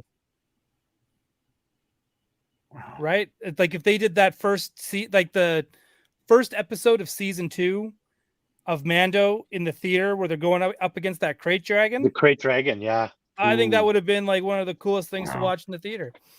Oh, so Tommy, I don't know if you know this part about DK, but Tommy, myself, and my friend DK, we went to watch Kenobi at the theater. It was the last episode, the finale, and they showed the entire series and the final episode, so you can watch it all consecutively at the theater. And Tommy and I went, and my friend DK came too. And I think it was near the end of it, DK was like, I thought it was just the finale episode. I didn't know it was everything. So he was there for hours when he thought he was just there to watch just episode For like an 6. hour to watch the last episode. It was so good. That's funny. Oh, I love that kid. Yeah. But again, in the flashbacks, we got Clone Wars Rex. I think we got Tem's voice, maybe. But they went. They specifically blocked a lot of the clones' faces, right? They have them wrapped up or still in their helmet. I don't know what the reason for that might be, but he had one line. Rex had one line. Is there anything in the credits like for D. Bradley or anything? I check. I turned it off because I was That's a running good question. downstairs. Yeah. I'm sure someone I in was the chat drop kicking knows. invisible ninjas in the hallway, so I missed it. I'll check Yeah. that out now. Yeah, the silhouettes blending in with Anakin and Vader, that was crazy. Yeah. Someone brought in Mandalore as like, how much did we get in this weird in between stage for Ahsoka? I did not expect to see that, and then now there's going to be more Maul Mandalorians, more merch. That's always fun to see. Yes. A storyline that we kind of glossed over, the B storyline, I guess, of the episode. Hera and some of those pilots survived. The ones that crashed, sorry, but luckily we confirmed Carson Teva survived and the Ghost survived, so the HasLab stays intact. I didn't think of that. Is that a concern people are worried? You didn't think that last week when the hyperspace ring was powering up? We're like, oh no, Paul. Oh no, the HasLab. I forgot about that. The HasLab. That's so funny. Oh, Carl says it is Tem. Awesome. That's awesome. Yeah, great to see him back using his voice. I think we're gonna hopefully see him. That would be cool. Like, aren't you guys expecting that at some point? He's gonna reprise the role in some way. How could you? I'm not going to try and think too much ahead. I want to be like, I just want to enjoy what we got today. Yeah. Right. If we get anything else later, that's a bonus. But this is a blessing. Okay, I'm gonna jump ahead then and make a theory for fun, or not in it, just some fun stuff. prediction. Yeah, like when they return with Ezra, and they're like riding on the whales or whatever they're doing, and they get back, and then some bad guys come and they have to fight, and there's a space battle or a gun battle of some kind. They got Ezra there. Like Rex is going to show up and be the Han Solo, like save the day moment out of the sun. You know what I mean? Where I think that's going to be Seb, right? Sure. Is that yes? Seb. All of them, and it'd be like the reunion of those surviving rebels friends. Mm-hmm. Yeah, I wouldn't That be would be surprised. cool. Hey kid, and he helmet off, and we get one moment of him without the helmet on. That's good, because then you're kind of setting up, if Rex comes later, you're kind of setting up that character that you saw him in this episode. And then it's not as random, I guess, when it's later. But Zeb would be cool too. It's called Chekhov's gun. When you show something earlier in a show or a book or a play, that means, when it echoes later, like it gives it meaning and it makes it not out of nowhere. Right. It's based on something as opposed check to off the gun, whatever it may be. So yes, Carson Teva is not dead. The team lands and they're looking. I thought it was cool. I thought it would only be Jason who could hear the lightsaber battle, but that was happening through the Force. But I guess Hera could sort of hear it too. So it's in our physical world that it was happening. Or maybe it was Jason projecting, or maybe it was Jason projecting it so she could hear it too. Like he kind of he was like a signal boost for it. That's cool. Okay. Like a force antenna. Yeah, maybe. Force antenna. I'm cool. That's cool. Ryan, at this Yeah. point on this topic, would you like to delve into one of your most popular theory that you like to spread out there? You know, Carson Teva really looking Very comfortable, very chummy with in the Hera. cockpit, leaning on the seat of Let's put it this way. She made Carson Teva run. I've never seen that man run. he That walked tells very me right there and then. chill. Yeah, he hustled. So that can only mean one thing. Those two have hooked up. Sometime between Death Star 1 and Death Star 2, those two have hooked up. They don't, it's very rare. Like when he's at, like, it's like when couples are arguing, like in today's episode, that's when he was like, hey, we got to do this. She's like, no, General, right? That's when they start using like, but otherwise they're just all like, hey, That's what's their up, version Hera? of "But honey," Hey, yeah, right. right? When Right? there's That's what guests. the tone is when Yeah. he says General. And then so even when they're like chilling, she's still calling him Carson. There's no captain. There's no like Hera. There's no general when they're being chummy. And she's all like, once a rebel, always a rebel. And he's all like, oh, you know, I like to get into trouble. I'm just like, oh yeah, I bet you two do. Did he I say bet you two do. And then even when he's on the Ghost, he made himself pretty damn comfortable. he on was the very Ghost. familiar with? Yeah, he was familiar. around that ship. He knew what he was doing. So I 100%, and remember too, the timeline here, if Carson Teva's around Paul age, that means around Death Star 1, he's in his like mid to late 20s, maybe early 30s. It's not that far-fetched to think that those two weren't hooking up off and on. Just, you know, between Death Stars. Like, it's just, to me, it makes total sense. And he's still that guy that she can call up and be like, you're not going to believe what the fucking Senate said. And he's going to be like, I just went through the same shit. Right? And all of a sudden he's going to be like, and then she's like, you know what? Before you even talk about it, how about I fly out there and come see you? And so he does. The Right? results You're are not gonna in. tell me- The results are in. Carson Teva, you are the father. Oh, Maury. Yes. Right? I 100% think like she calls him up when shit goes down. He's on speed dial. He's ready to go. Right? Well, So I was Carson saying- Teva is Hera's booty call. Yeah. And also just like they can talk, and they're close enough still. Like it's not just the booty call. Like Friends when with benefits. if she needs someone that she can trust and that she can vent to, even though she's a general making her the superior, she can still call him and be like, dude, what the hell just happened here at the Senate? Like she can, there isn't that level, which is why he doesn't call her general, why she doesn't call him captain, right? Because there is that, like, they see eye to eye, they see each other as mutuals. They hooked up. And I wouldn't even be surprised if they hooked up before going after that space donut. You know what? I don't know if you guys caught this scene. It was just a really quick passing thing. But as one of the panels was on the Ghost, like one of the shots was passing her quarters. Mm-hmm.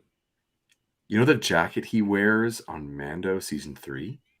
It was hanging on the bedpost. Yeah. You gotta look it goes by fast. You gotta catch it. Everyone's scrolling through Disney Plus app right now. The freeze frame. 100%. It's all over Twitter. Yeah, if you take that picture of Kanan off the cockpit, you'll see a picture of Carson underneath. Oh yeah, didn't someone show a picture? Like there's it looked A like freeze a picture frame, yeah. of Freddie Prinze Jr. Prinze or Jr. something. Mario says, I don't know, I got friend zone vibes. Yeah, it might not be from Hera, but though those two people don't talk like that to each other. All like, hey, what's up? Yeah, no, man. You can always tell. I can see that light years away, man. Those two hooked up.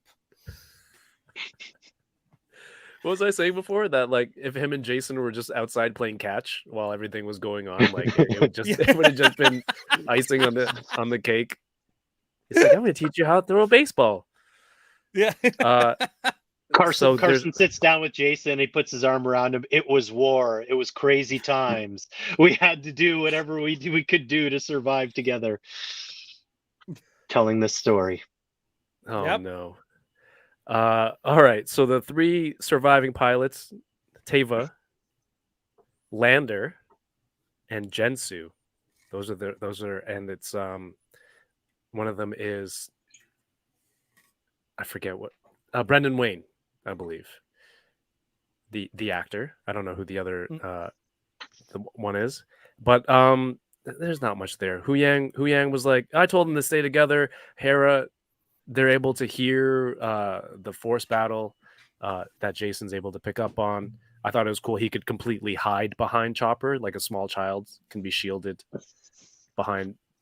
Just completely block him out. But they end up finding Ahsoka. They bring her back. She becomes Gandalf the White. All new clothes. Like you said, Jason, it's more grayish, but whatever for fans. And I think to tie it into that look in Rebels that she had at the series finale, to bring her to that outfit. Yes, Jason. Other than all the Paul stuff that we love, we're glad he's there. It's wonderful. Put that away. Now, just talking about the story. If the episode starts and she's in the astral plane, and the episode ends and she snaps out of it, and then we get the stuff that happens afterward, they go up to the whales and everything. All the cutbacks and forth with the stuff with them trying to find her doesn't even matter. Like, none of it. It was all just filler for the storytelling. I mean, like, it didn't contribute anything to the overall story of the show. It was just like, it was there. And I'm glad it was there. I want more Star Wars. It doesn't have to all be, like, for me, like perfect diamonds every time. It can be just a little bit of this. And I'm super happy to see Paul every single time. It makes me smile ear to ear. But I don't think it actually added anything to the episode and like I do in the story. The side portion of that, though, I think is Jason, right? And us learning that he is force sensitive, and right, because last week, everyone was like, well, is he not, right? So it does advance his story there, and he's the one that can reach out and hear and touch her, which gives them a reason to stay and continue looking, because otherwise why would they, like, why even bother looking, right? Like, they did their sweeps, they couldn't find anything. Even Harris said it's like to Yang, it's like, he's right, there's nothing out here until finally they can kind of pick it up, right? So I think that portion of it we'll see something more come of that with Jason. Maybe not now. Maybe like it's laying groundwork for something way in the future, something in the eventual come together movie. Who knows, right? But they're laying breadcrumbs. Yeah, they're just doing. I thought they were just really pulling the taffy there. Like if the beginning of the episode is her in that plane, and then they find her. Like the story of how they find her. Except for the part where we wanted to advance Jason's thing, like maybe how remember on the school bus, Peter Parker, his arm and the hairs go up, and you're like, spider sense. He knows the spaceship is there. He's like, spaceship. Remember, what I'm talking about in Infinity War.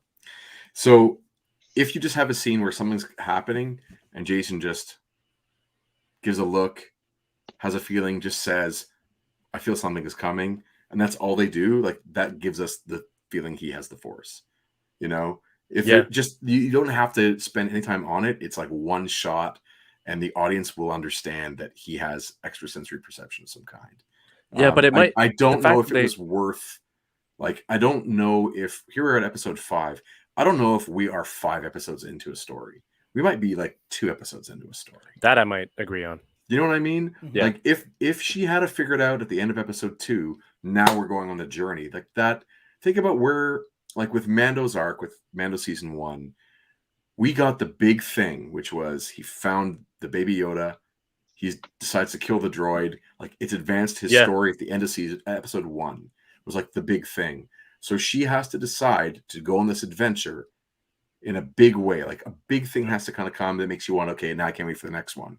And for me, this was that episode. But I think this is 3 episodes too late. I think they're just filling a lot of time with stuff to give every other character some screen time, which is fine because I'd rather have it than not have it. But I'm not Yeah, sure I feel like if some this of it too is to catch up the muggles on what's Right. happening with these characters too, right? Yeah. There you go. I'll stop talking about it for a while. Thank you guys. You indulge me.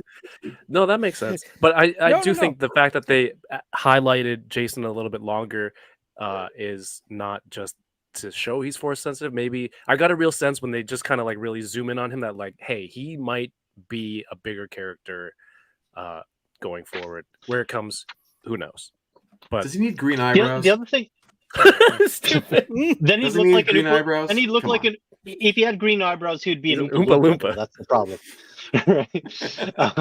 No, I think the other thing that we have to consider here too is what percentage of the audience of this show never saw a lick of Clone Wars or Rebels, right? So some of that padding is For those giving those people the screen time with these characters we've known for years and seen over through many episodes, right? But let's give some more screen time to Hera. Let's give some more screen time to Jason for those people who this is the first time they've been introduced to these characters. And I'm sure a good chunk of the audience is like that. That was me at the end of last episode. Like, is this made just for fans of Rebels and Clone Wars? Like, does the casual Star Wars person who doesn't have any exposure to that come in and watch this and say, what's the importance of Thrawn? Where did they go? How did they get there? Why does this map point them? Like, what's the significance? So I think there are parts that they're trying to explain to those viewers. I don't know. I couldn't tell you if it's hitting for them. If the Muggles have been watching Mando and not the animated stuff, they'll also probably be asking, "Where's Bo-Katan?" Because isn't she looking for Thrawn as well? Mm-hmm. Well, she's chilling on the throne. Do we know yet if this is before, during, or after Mando season 3? We know that this is happening like partway through Mando season 3. Okay. So everything with Carson Teva. It's not Carson Teva anymore. Right? Mm-hmm. Anything that's happening with Carson Teva in Mando season 3 has to have already happened for him joining Hera to make sense. Okay. That brings me to another point. Every time you go to the Republic to investigate Thrawn or remnants, Imperial remnants, they're like, nah, it's a big galaxy. It's in the Outer Rim. Who cares?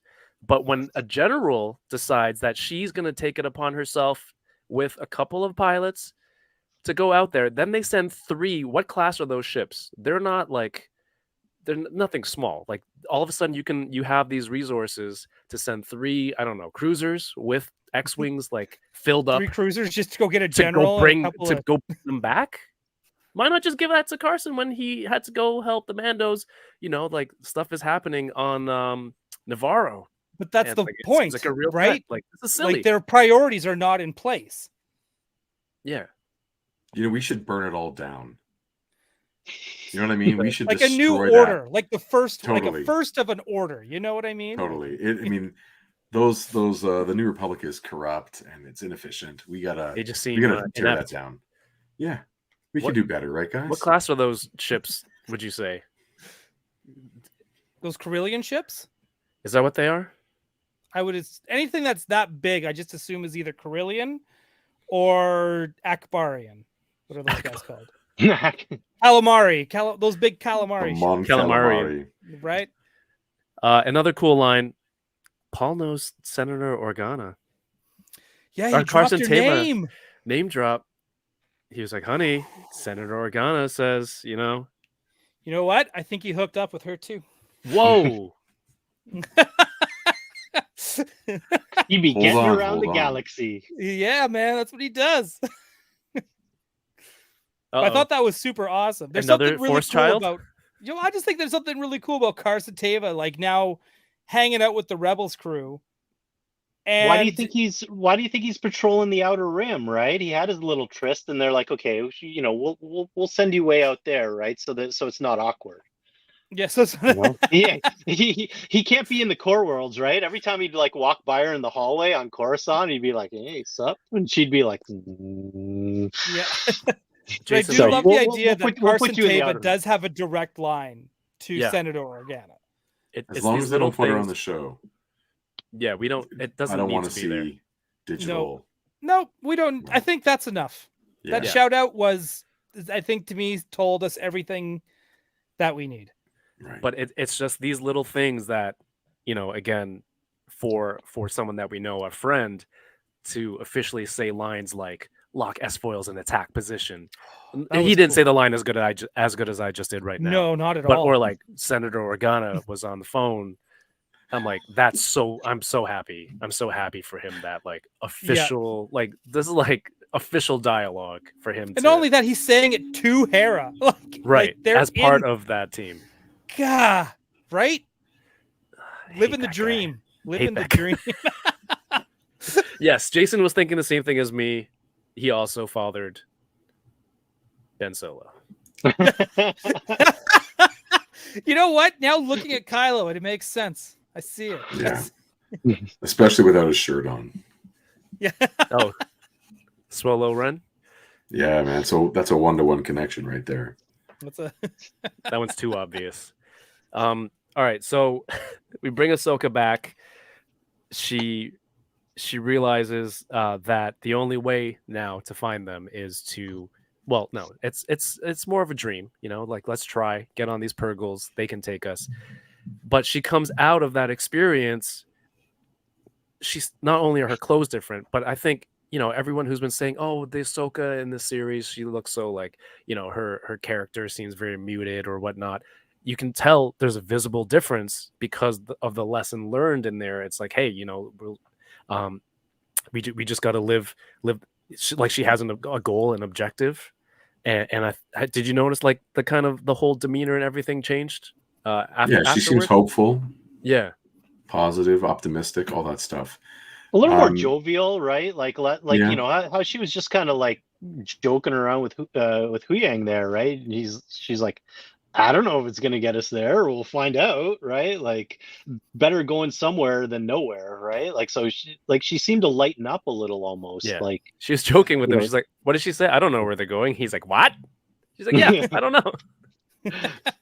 One of the comments from Stephen Shanks in the chat, he says, the Spirit World scene was more about Ahsoka as a teacher and how she treats Sabine as a student. Thank you.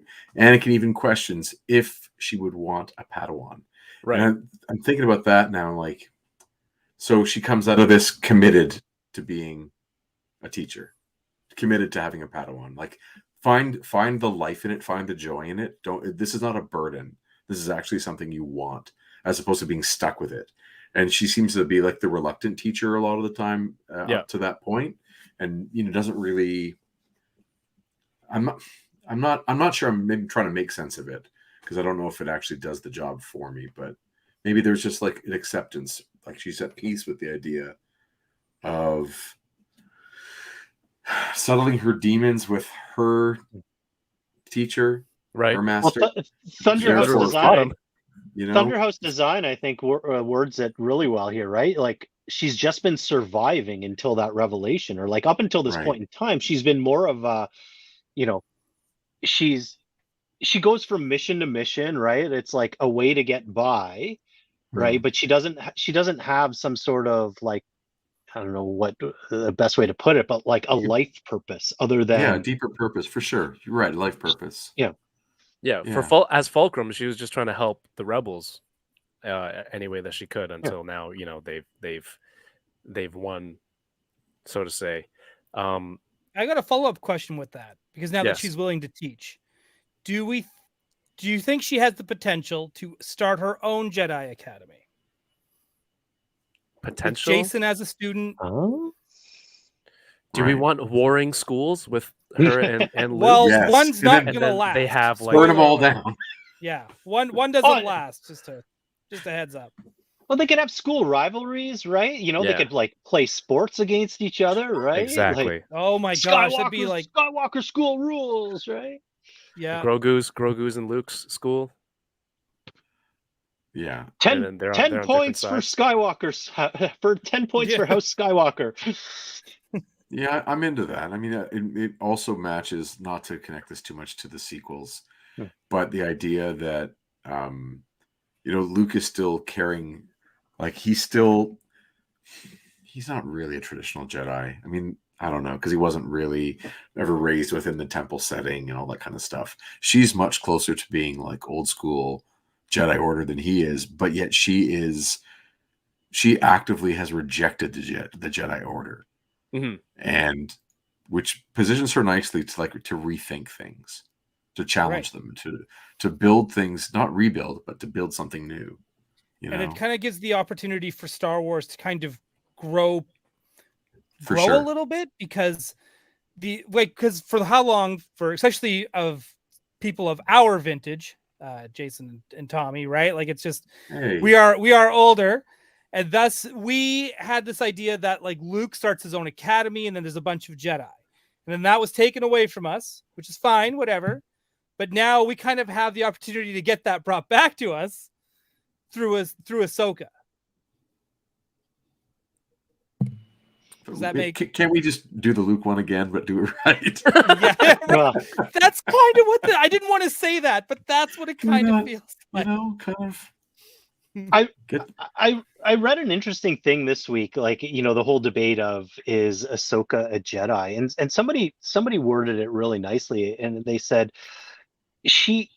Ahsoka's more a Jedi than the actual Jedi were, right? Like, when she left the Jedi Order, and her pursuits that came after that were more of like what the Jedi are supposed to be than what they were and what they became, right? So it's like, for her to say, I'm no Jedi, it's like, well, you're no End Republic Jedi, right? Like the Jedi that turned into something that was... They were like a military unit for the Republic.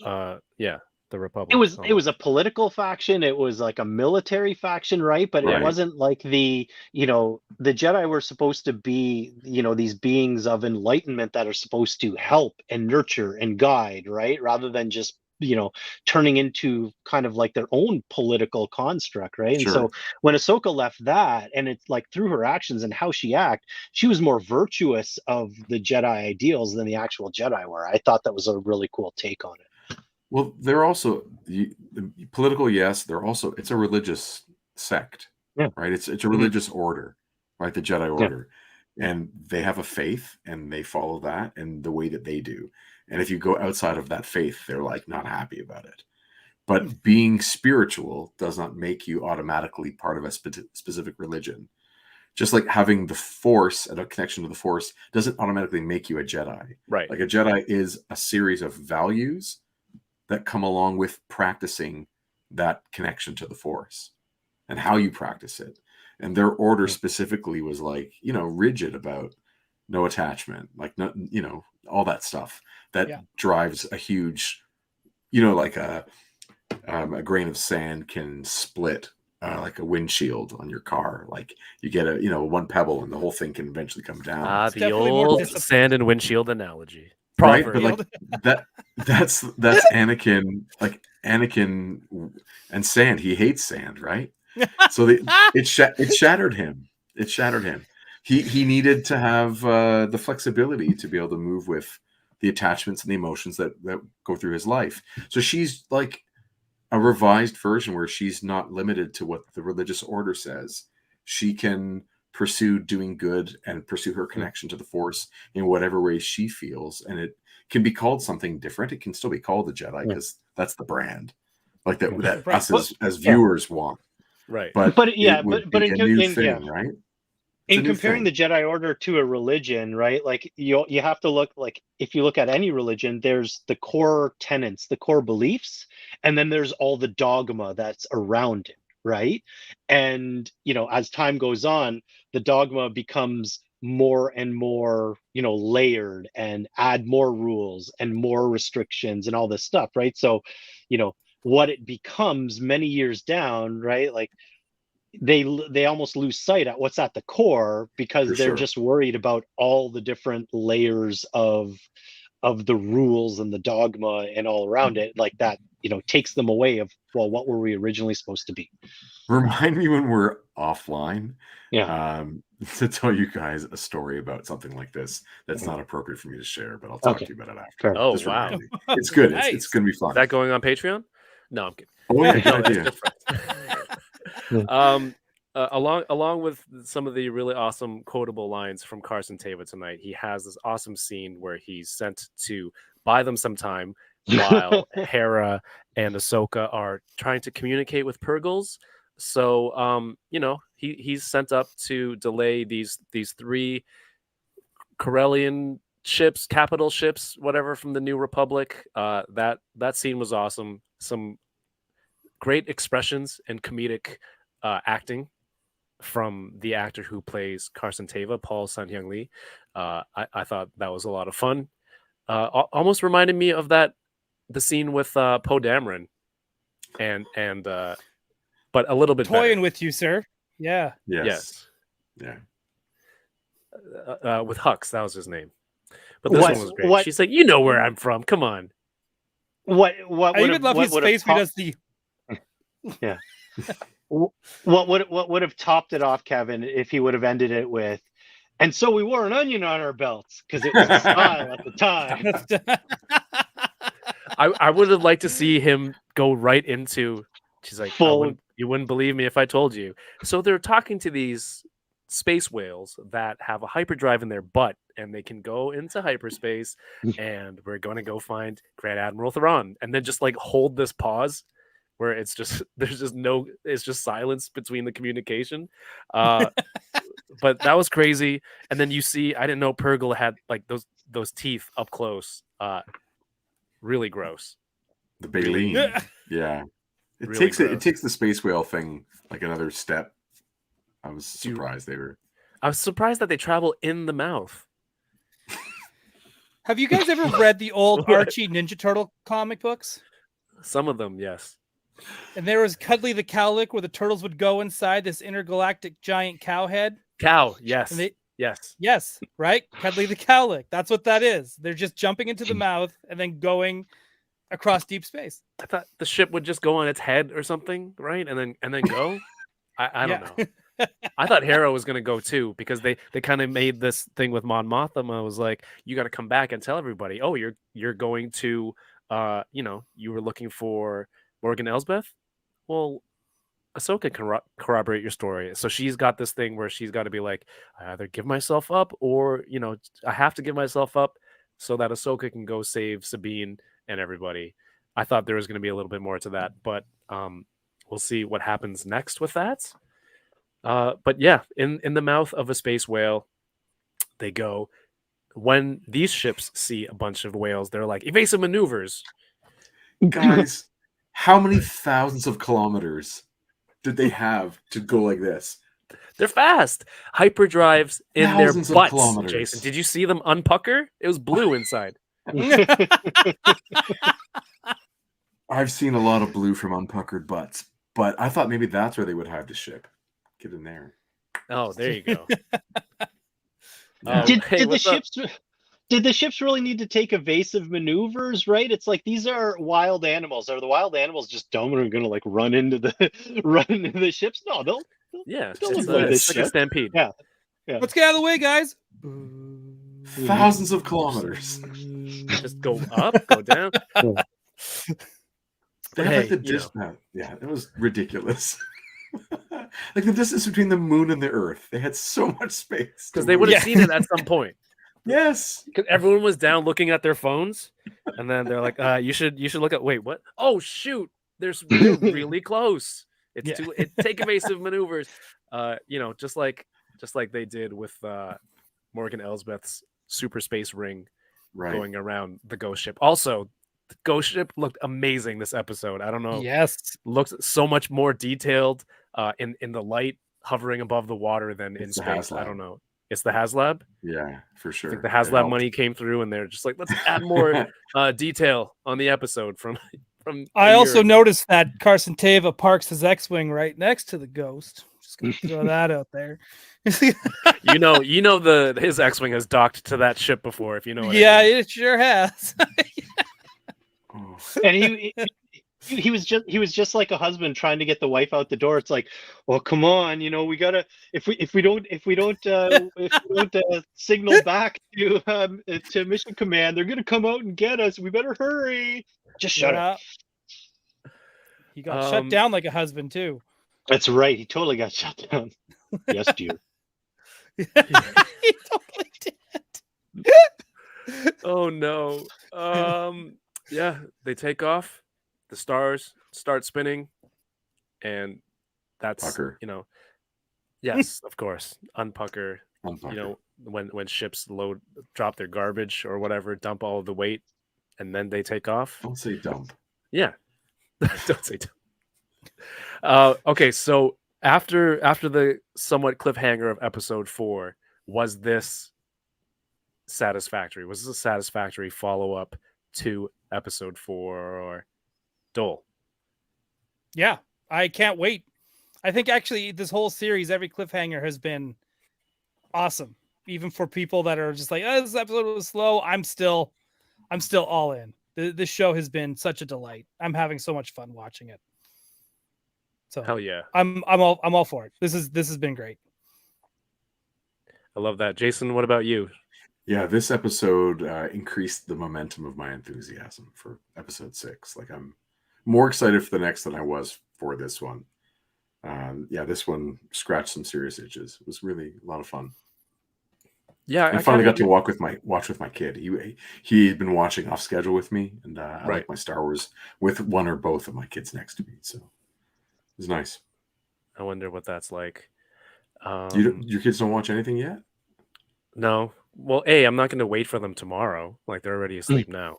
Right. So, sorry, I don't know why I started with A. There's only one point. I'm not going to watch with them tomorrow. That's okay, fair enough. I would like rewatch stuff with my kids too. I'm thinking of maybe starting that Jedi whatever kids show and see if that's a good entry point. No. I tried MCU Iron Man, like the first MCU movie, and they're still like, no, I'd prefer the cartoon. This is too scary. And it was just Tony Stark in the desert with the soldiers, and the thing blew up. Yeah, and that's not the entry point for your kids, but not cartoon. I mean, come on. Give them some Star Wars. I've tried. I'll try again. You know what, though? Life finds a way. Like, they will find it through something. It's like a thing at school where a kid has something on their backpack and it looks really cool. It's a single picture, and they're like, they want to know. Your kids will just give them the phones or an iPad for a week or two. They'll find some Star Wars, whatever it's going to be. Ooh, give them a lightsaber. I have tons of lightsabers. They have lightsabers. Okay, so when something like this is Inception, okay, we're gonna go into the movie Inception. Basically, this is your parenting is incepting your kids. Yes. Okay. Or just the idea that when a person thinks they thought of it themselves, it holds much greater. Yes. Than if they were given or have it like forced on them by you. So if you let your kids come to Star Wars on their own, Star Wars will be theirs. Right now, it's dad's, and as you know, everything that's dad's eventually gets really like lame and boring. But if it's theirs, then they're going to find the layers and dig in, and it'll be theirs for life. Well, everything Kevin does is lame and boring. So, like, I mean, how are they going to tell the difference? That freaking fallen Fett, you're way too on character. From Forlam Shizuka's subject says, Paul got a lot of laughs in the theater. It was great to see from the last episode to this one an increase in his dialogue. Not just a guy who's just like, the new Republic is coming. Like, he did a little bit more. It was awesome. This was by far the most range Paul gave to this character in any of the episodes he's done, right? Like, in all the previous ones, it's been mostly just like that more serious demeanor, playing it straight. Whereas this episode, he ranged into a lot of different just moods and emotions and ways of being able to deliver the lines, right? Like, well, yeah, he's with his girl. Yeah, there you go. He's loosened up, right? No, but like, I mean, I think they wrote him really well for this episode, like to give him a lot of different scene styles, right? So I think you make a really good point. Can you guys track how many of the episodes that Paul has been in have been written by Filoni? Because we maybe need a chart or a graph. Go back. Not a Brian chart, Brink, are you just still a in the list. chat? Just a list. The idea that they had one job. Nice, Brian. Just that thought, like he's spoken, like he knows Dave Filoni. Filoni's heard him speak, knows his body of work. The other writers might not be writing to the actor they have. But if you know you have Paul, the guy does comedy so well, you're like, let's let him do the face. Like, let's bring some faces in, bring some silence. Had that range today. Let him. Well, I thought him, when he was in the Mando covert and he was like, "Hey, don't shoot me," I thought that was a really fun. That was good too. I like that scene. different tone for Carson Teva. Plus, it was also that episode was not to derail this completely, but it was cool. That episode is always like cool to me because it's you see him with like Paz and the armorer and Mando, and then there's Paul, right? You see Carson Teva, and you're just like, this is so cool. He's done it all. Like chilled with the Mandos. Yeah. Like hang out with like Phoenix. Like, oh, come on. Yeah, he makes the role of a captain seem really varied and interesting. Like he's doing all sorts of stuff. And he's not just sitting in a hangar, sitting in a bar, and sitting in the cockpit, which is how I think a lot of us would imagine what pilots do in Star Wars. Like we don't think that they're investigating, they're going on missions, they're doing all these different things that involve not being in your ship, having a cool jacket, talking to different groups and pursuing these little missions, as some kind of agent, right? Like he's like a man of action, and it's much more interesting than I think what I was imagining before. So, a Nick Fury type almost. One would say. No, You'll see. You'll see I when wouldn't they say all that. I think brings them all together. I think Paul's just described it the best, right? Like he's a guy who's, he's patrolling the outer rim, right? So he's got no resources, right? Like they're really thin. He's got to kind of just like he's got to improvise, right? So he's not going to just be doing like straight missions by the books, right? Like he's buddying up with Mando because he knows he's going to need help from the locals because he isn't going to get it from the Republic, right? Because they're strapped for resources. So he's got to be resourceful. So he's not going to do everything by the book, right? He's just got to. Well, they're not just strapped for resources. They're corrupt as well, right? Like Right. They've got the former Empire people in the belly, like they're right there. And he was sniffing that out in Mando season 3. He's just like, "Oh, what are you doing here, Imperial crap hole?" And she's just like, "Well, I think blah blah blah." And it was just like, yeah, he's interacted with those characters too, man. Carson Teva, you know what? I've made a lot of statements how he should get a figure because he's been in every live action. And I made that mistake because he's not in Andor and he's not in Kenobi, but in all the Mando era shows, Carson Teva is there. He is in the Filoni-verse. He is Filoni-verse, yes, sure. He is deep into that whole story. So if they are doing Filoni is doing a movie where they're doing like a Infinity War thing with all these stories coming together, I expect Paul to get his own character poster for that, and I expect him to be on a Drew Struzan style poster. Oh, hey, have you guys already talked about on other episodes like what Carson Teva was doing around New Hope and what he was doing around Kenobi or around Andor as a character? What was he up to before death, like before the first Death Star? Sure. Like, do you think he was in like a rebel from the get-go? In your head canon or anything you guys have already talked about? I have never even thought about it. Same. Ryan spent all of his energy on other parts of Carson's backstory. That's why this is a whole new region for him. Yeah, I just assumed Carson Teva didn't lose his virginity until he joined the rebellion. Right.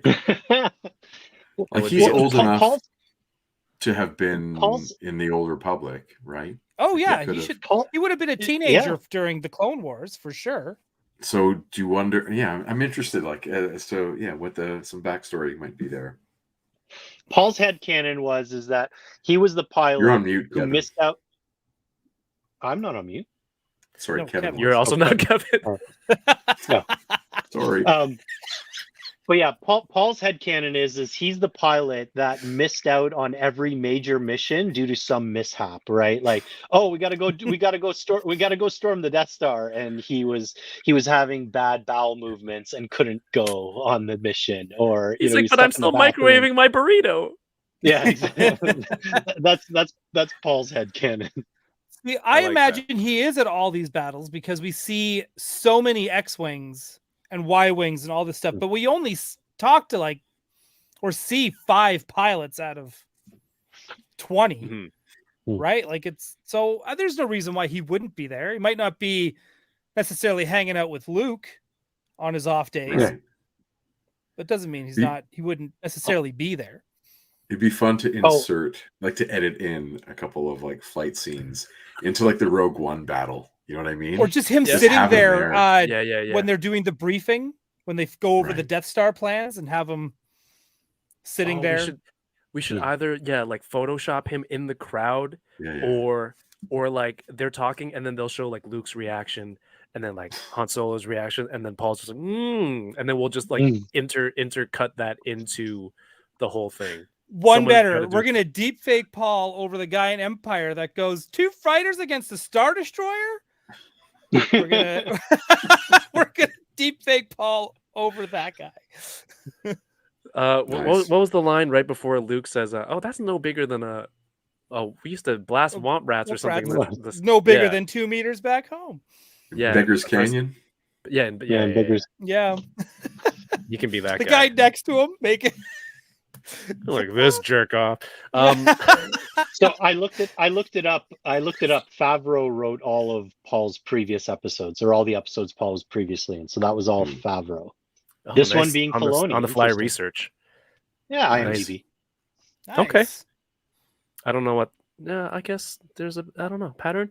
I put a poll in the chat for the YouTube people right now. It says, what Carson Teva toy would you buy? Black Series. People, 34% said Black Series. 14% said Vintage Collection. 18% said Hot Toys.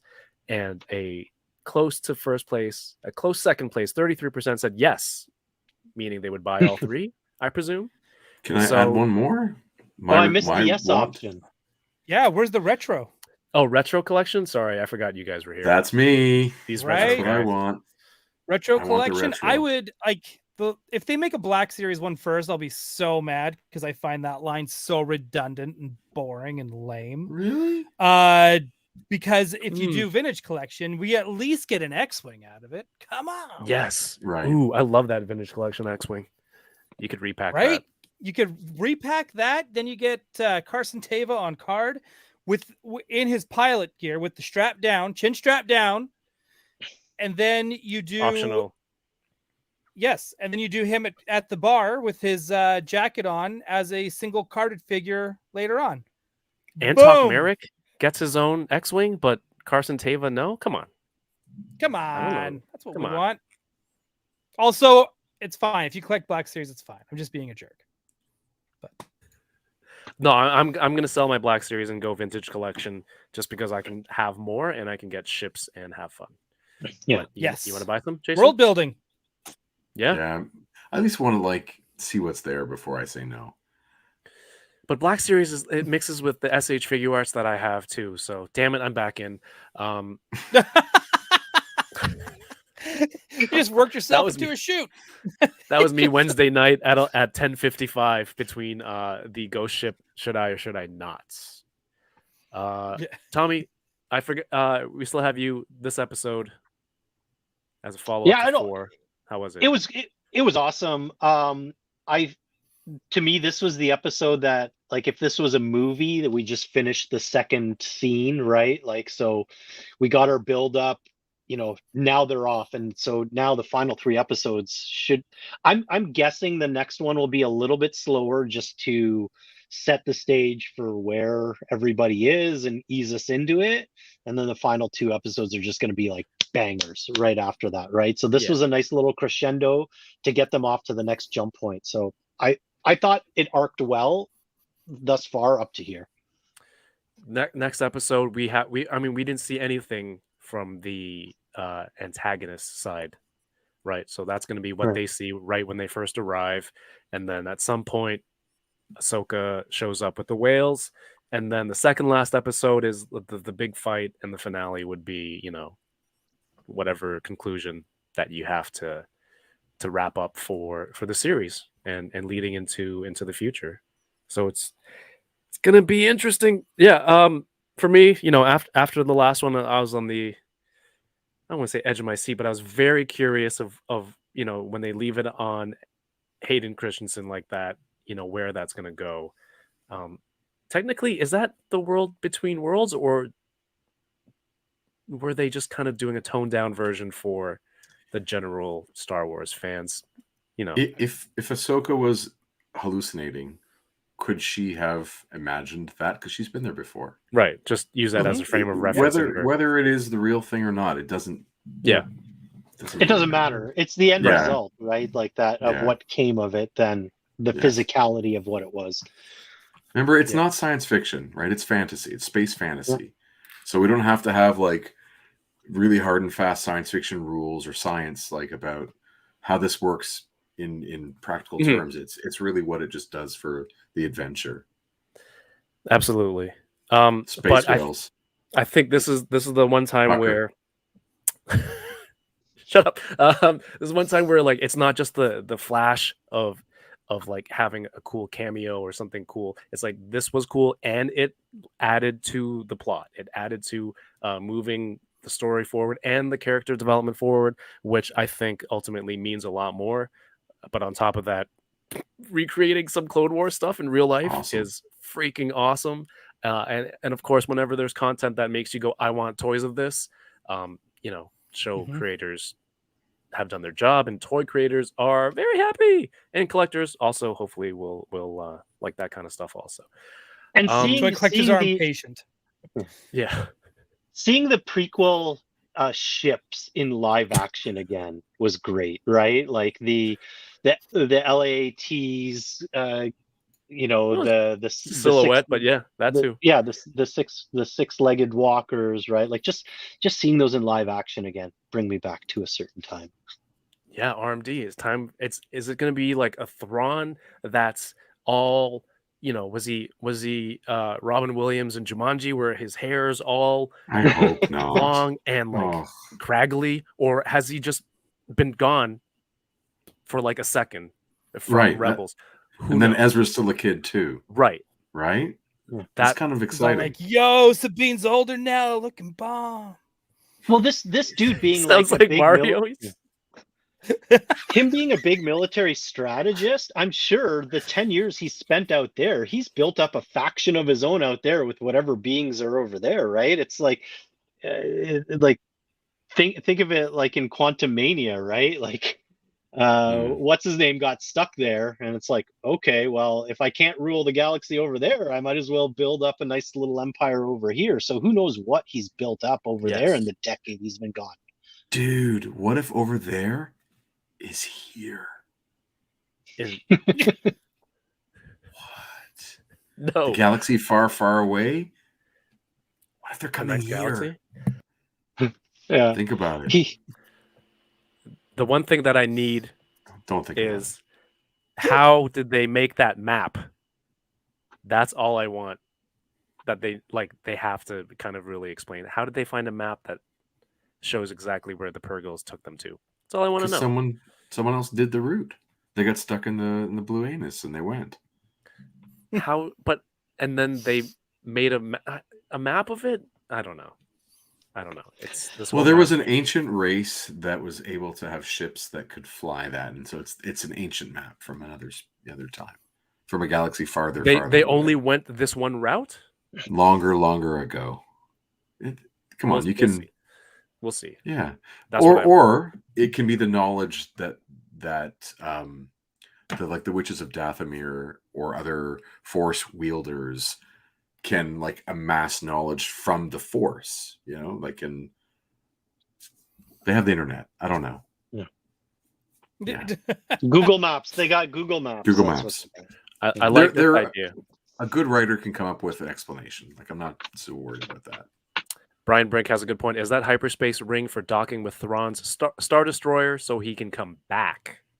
That's because why would you go in the ring that usually that you've seen go on another like a Jedi starfighter to take them to further distances. I like that. That makes a lot of sense. Smart. That's super cool. Do you think do you think Thrawn's just gonna have like a Luke Skywalker moment where we just doesn't say anything, shows up at the very end of the last episode? And I then think the that's credits last roll, episode? and then we got to wait for another season. I don't think.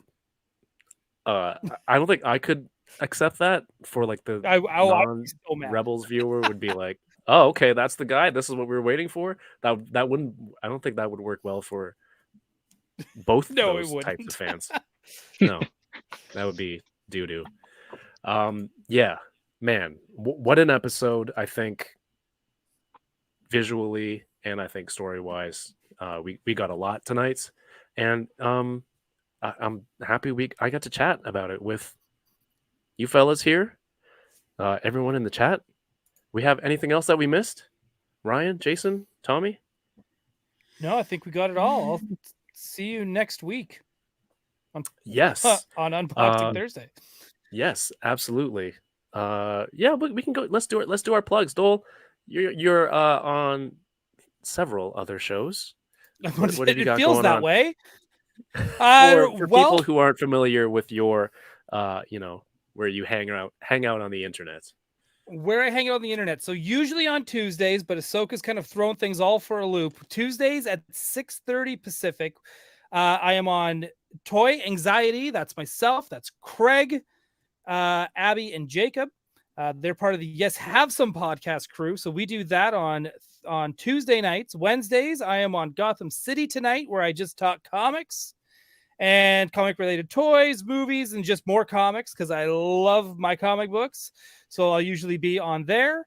And then I usually will just guest appear on whoever's inviting me or who needs a last minute co-host. Who needs a plug Usually it's for Geek their- Dad Life on Sundays. But tonight I'm here and I'm happy to be here. So that's where you will usually find me. Yes, Gotham City Tonight is my favorite spot for MCU and Star Wars chat. That's Gotham City Tonight. That is, But yes, yourself and Toy Anxiety will be guests on Unboxing Thursdays, September 21st, right here, 9 p.m. Eastern. The fill-in Fets. You look like you're done. I don't know if you're in character or not. Okay, follow me on Toy Migos this week, where we'll be talking. No, I don't got a lot going on. I just like I like trolling all the other hosts, right? I'll troll Kevin, I'll troll Paul, I'll troll Ryan. I'm just here to shit disturb. Shit disturb is a verb. I like that. Yes, but don't. On that topic, Ernie will not be on tomorrow night, but there will be a fill-in show. The Not Fallen Fett Chronicles over on the Toy Migos channel, so that'll be on in that time slot.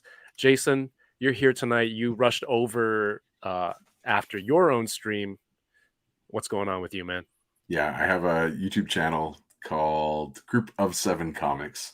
And on that channel, we have a show called Previously in X-Men, where we are reading through the classic issues that made that series so amazing with Chris Claremont. I'm focusing on this block of books at the moment from around 1983, and we do that every Tuesday night at 9 p.m. Eastern Standard Time, which conflicts with some other shows here, so I don't want to take anyone away. But you can always watch it on the replay. You can watch me on replay. Yeah, at any point in time, if you want to tune in to Previously on X-Men. I am a huge mark for the X-Men. Me too. So I will. I love it. I love it.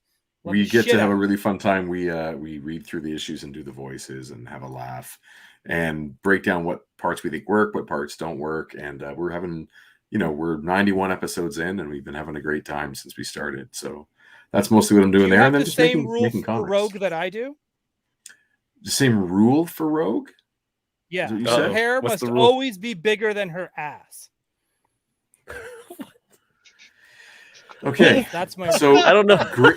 I'm gonna unpack that one. Jason's gonna write that one down. No. I'm just gonna show you where we're at.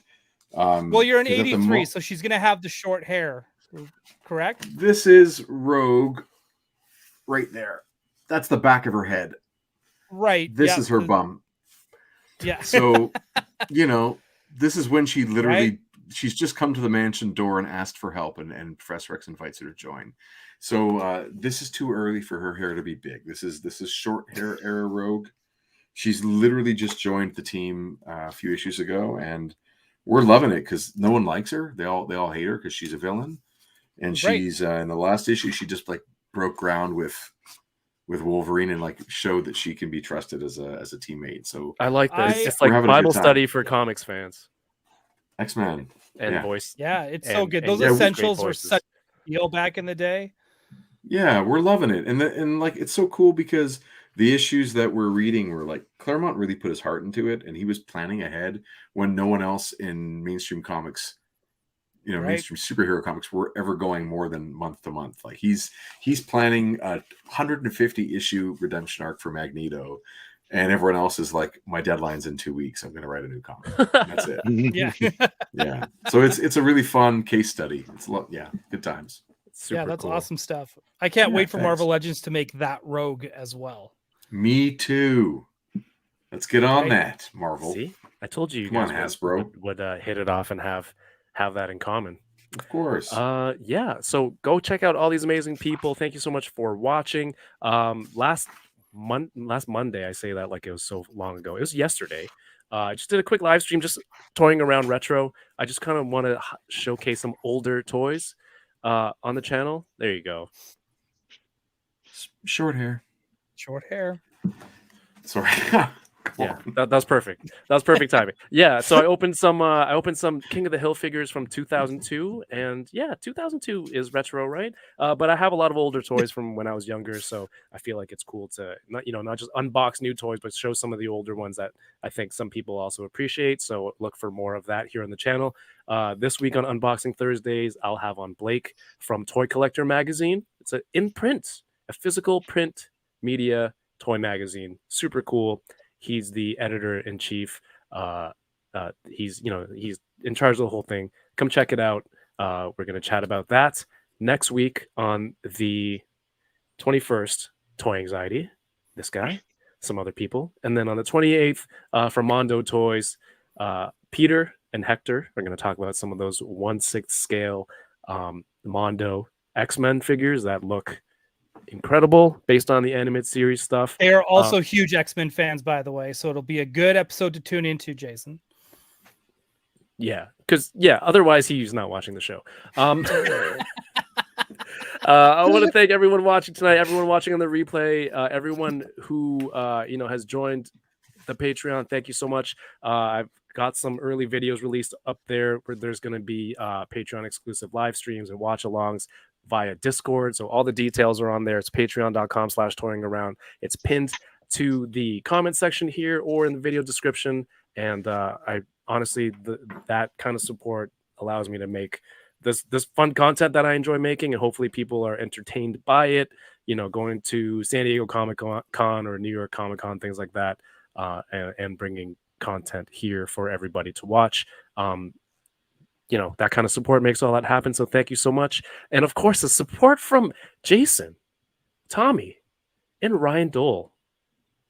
You really helped me out in the so I'm the Hera to your.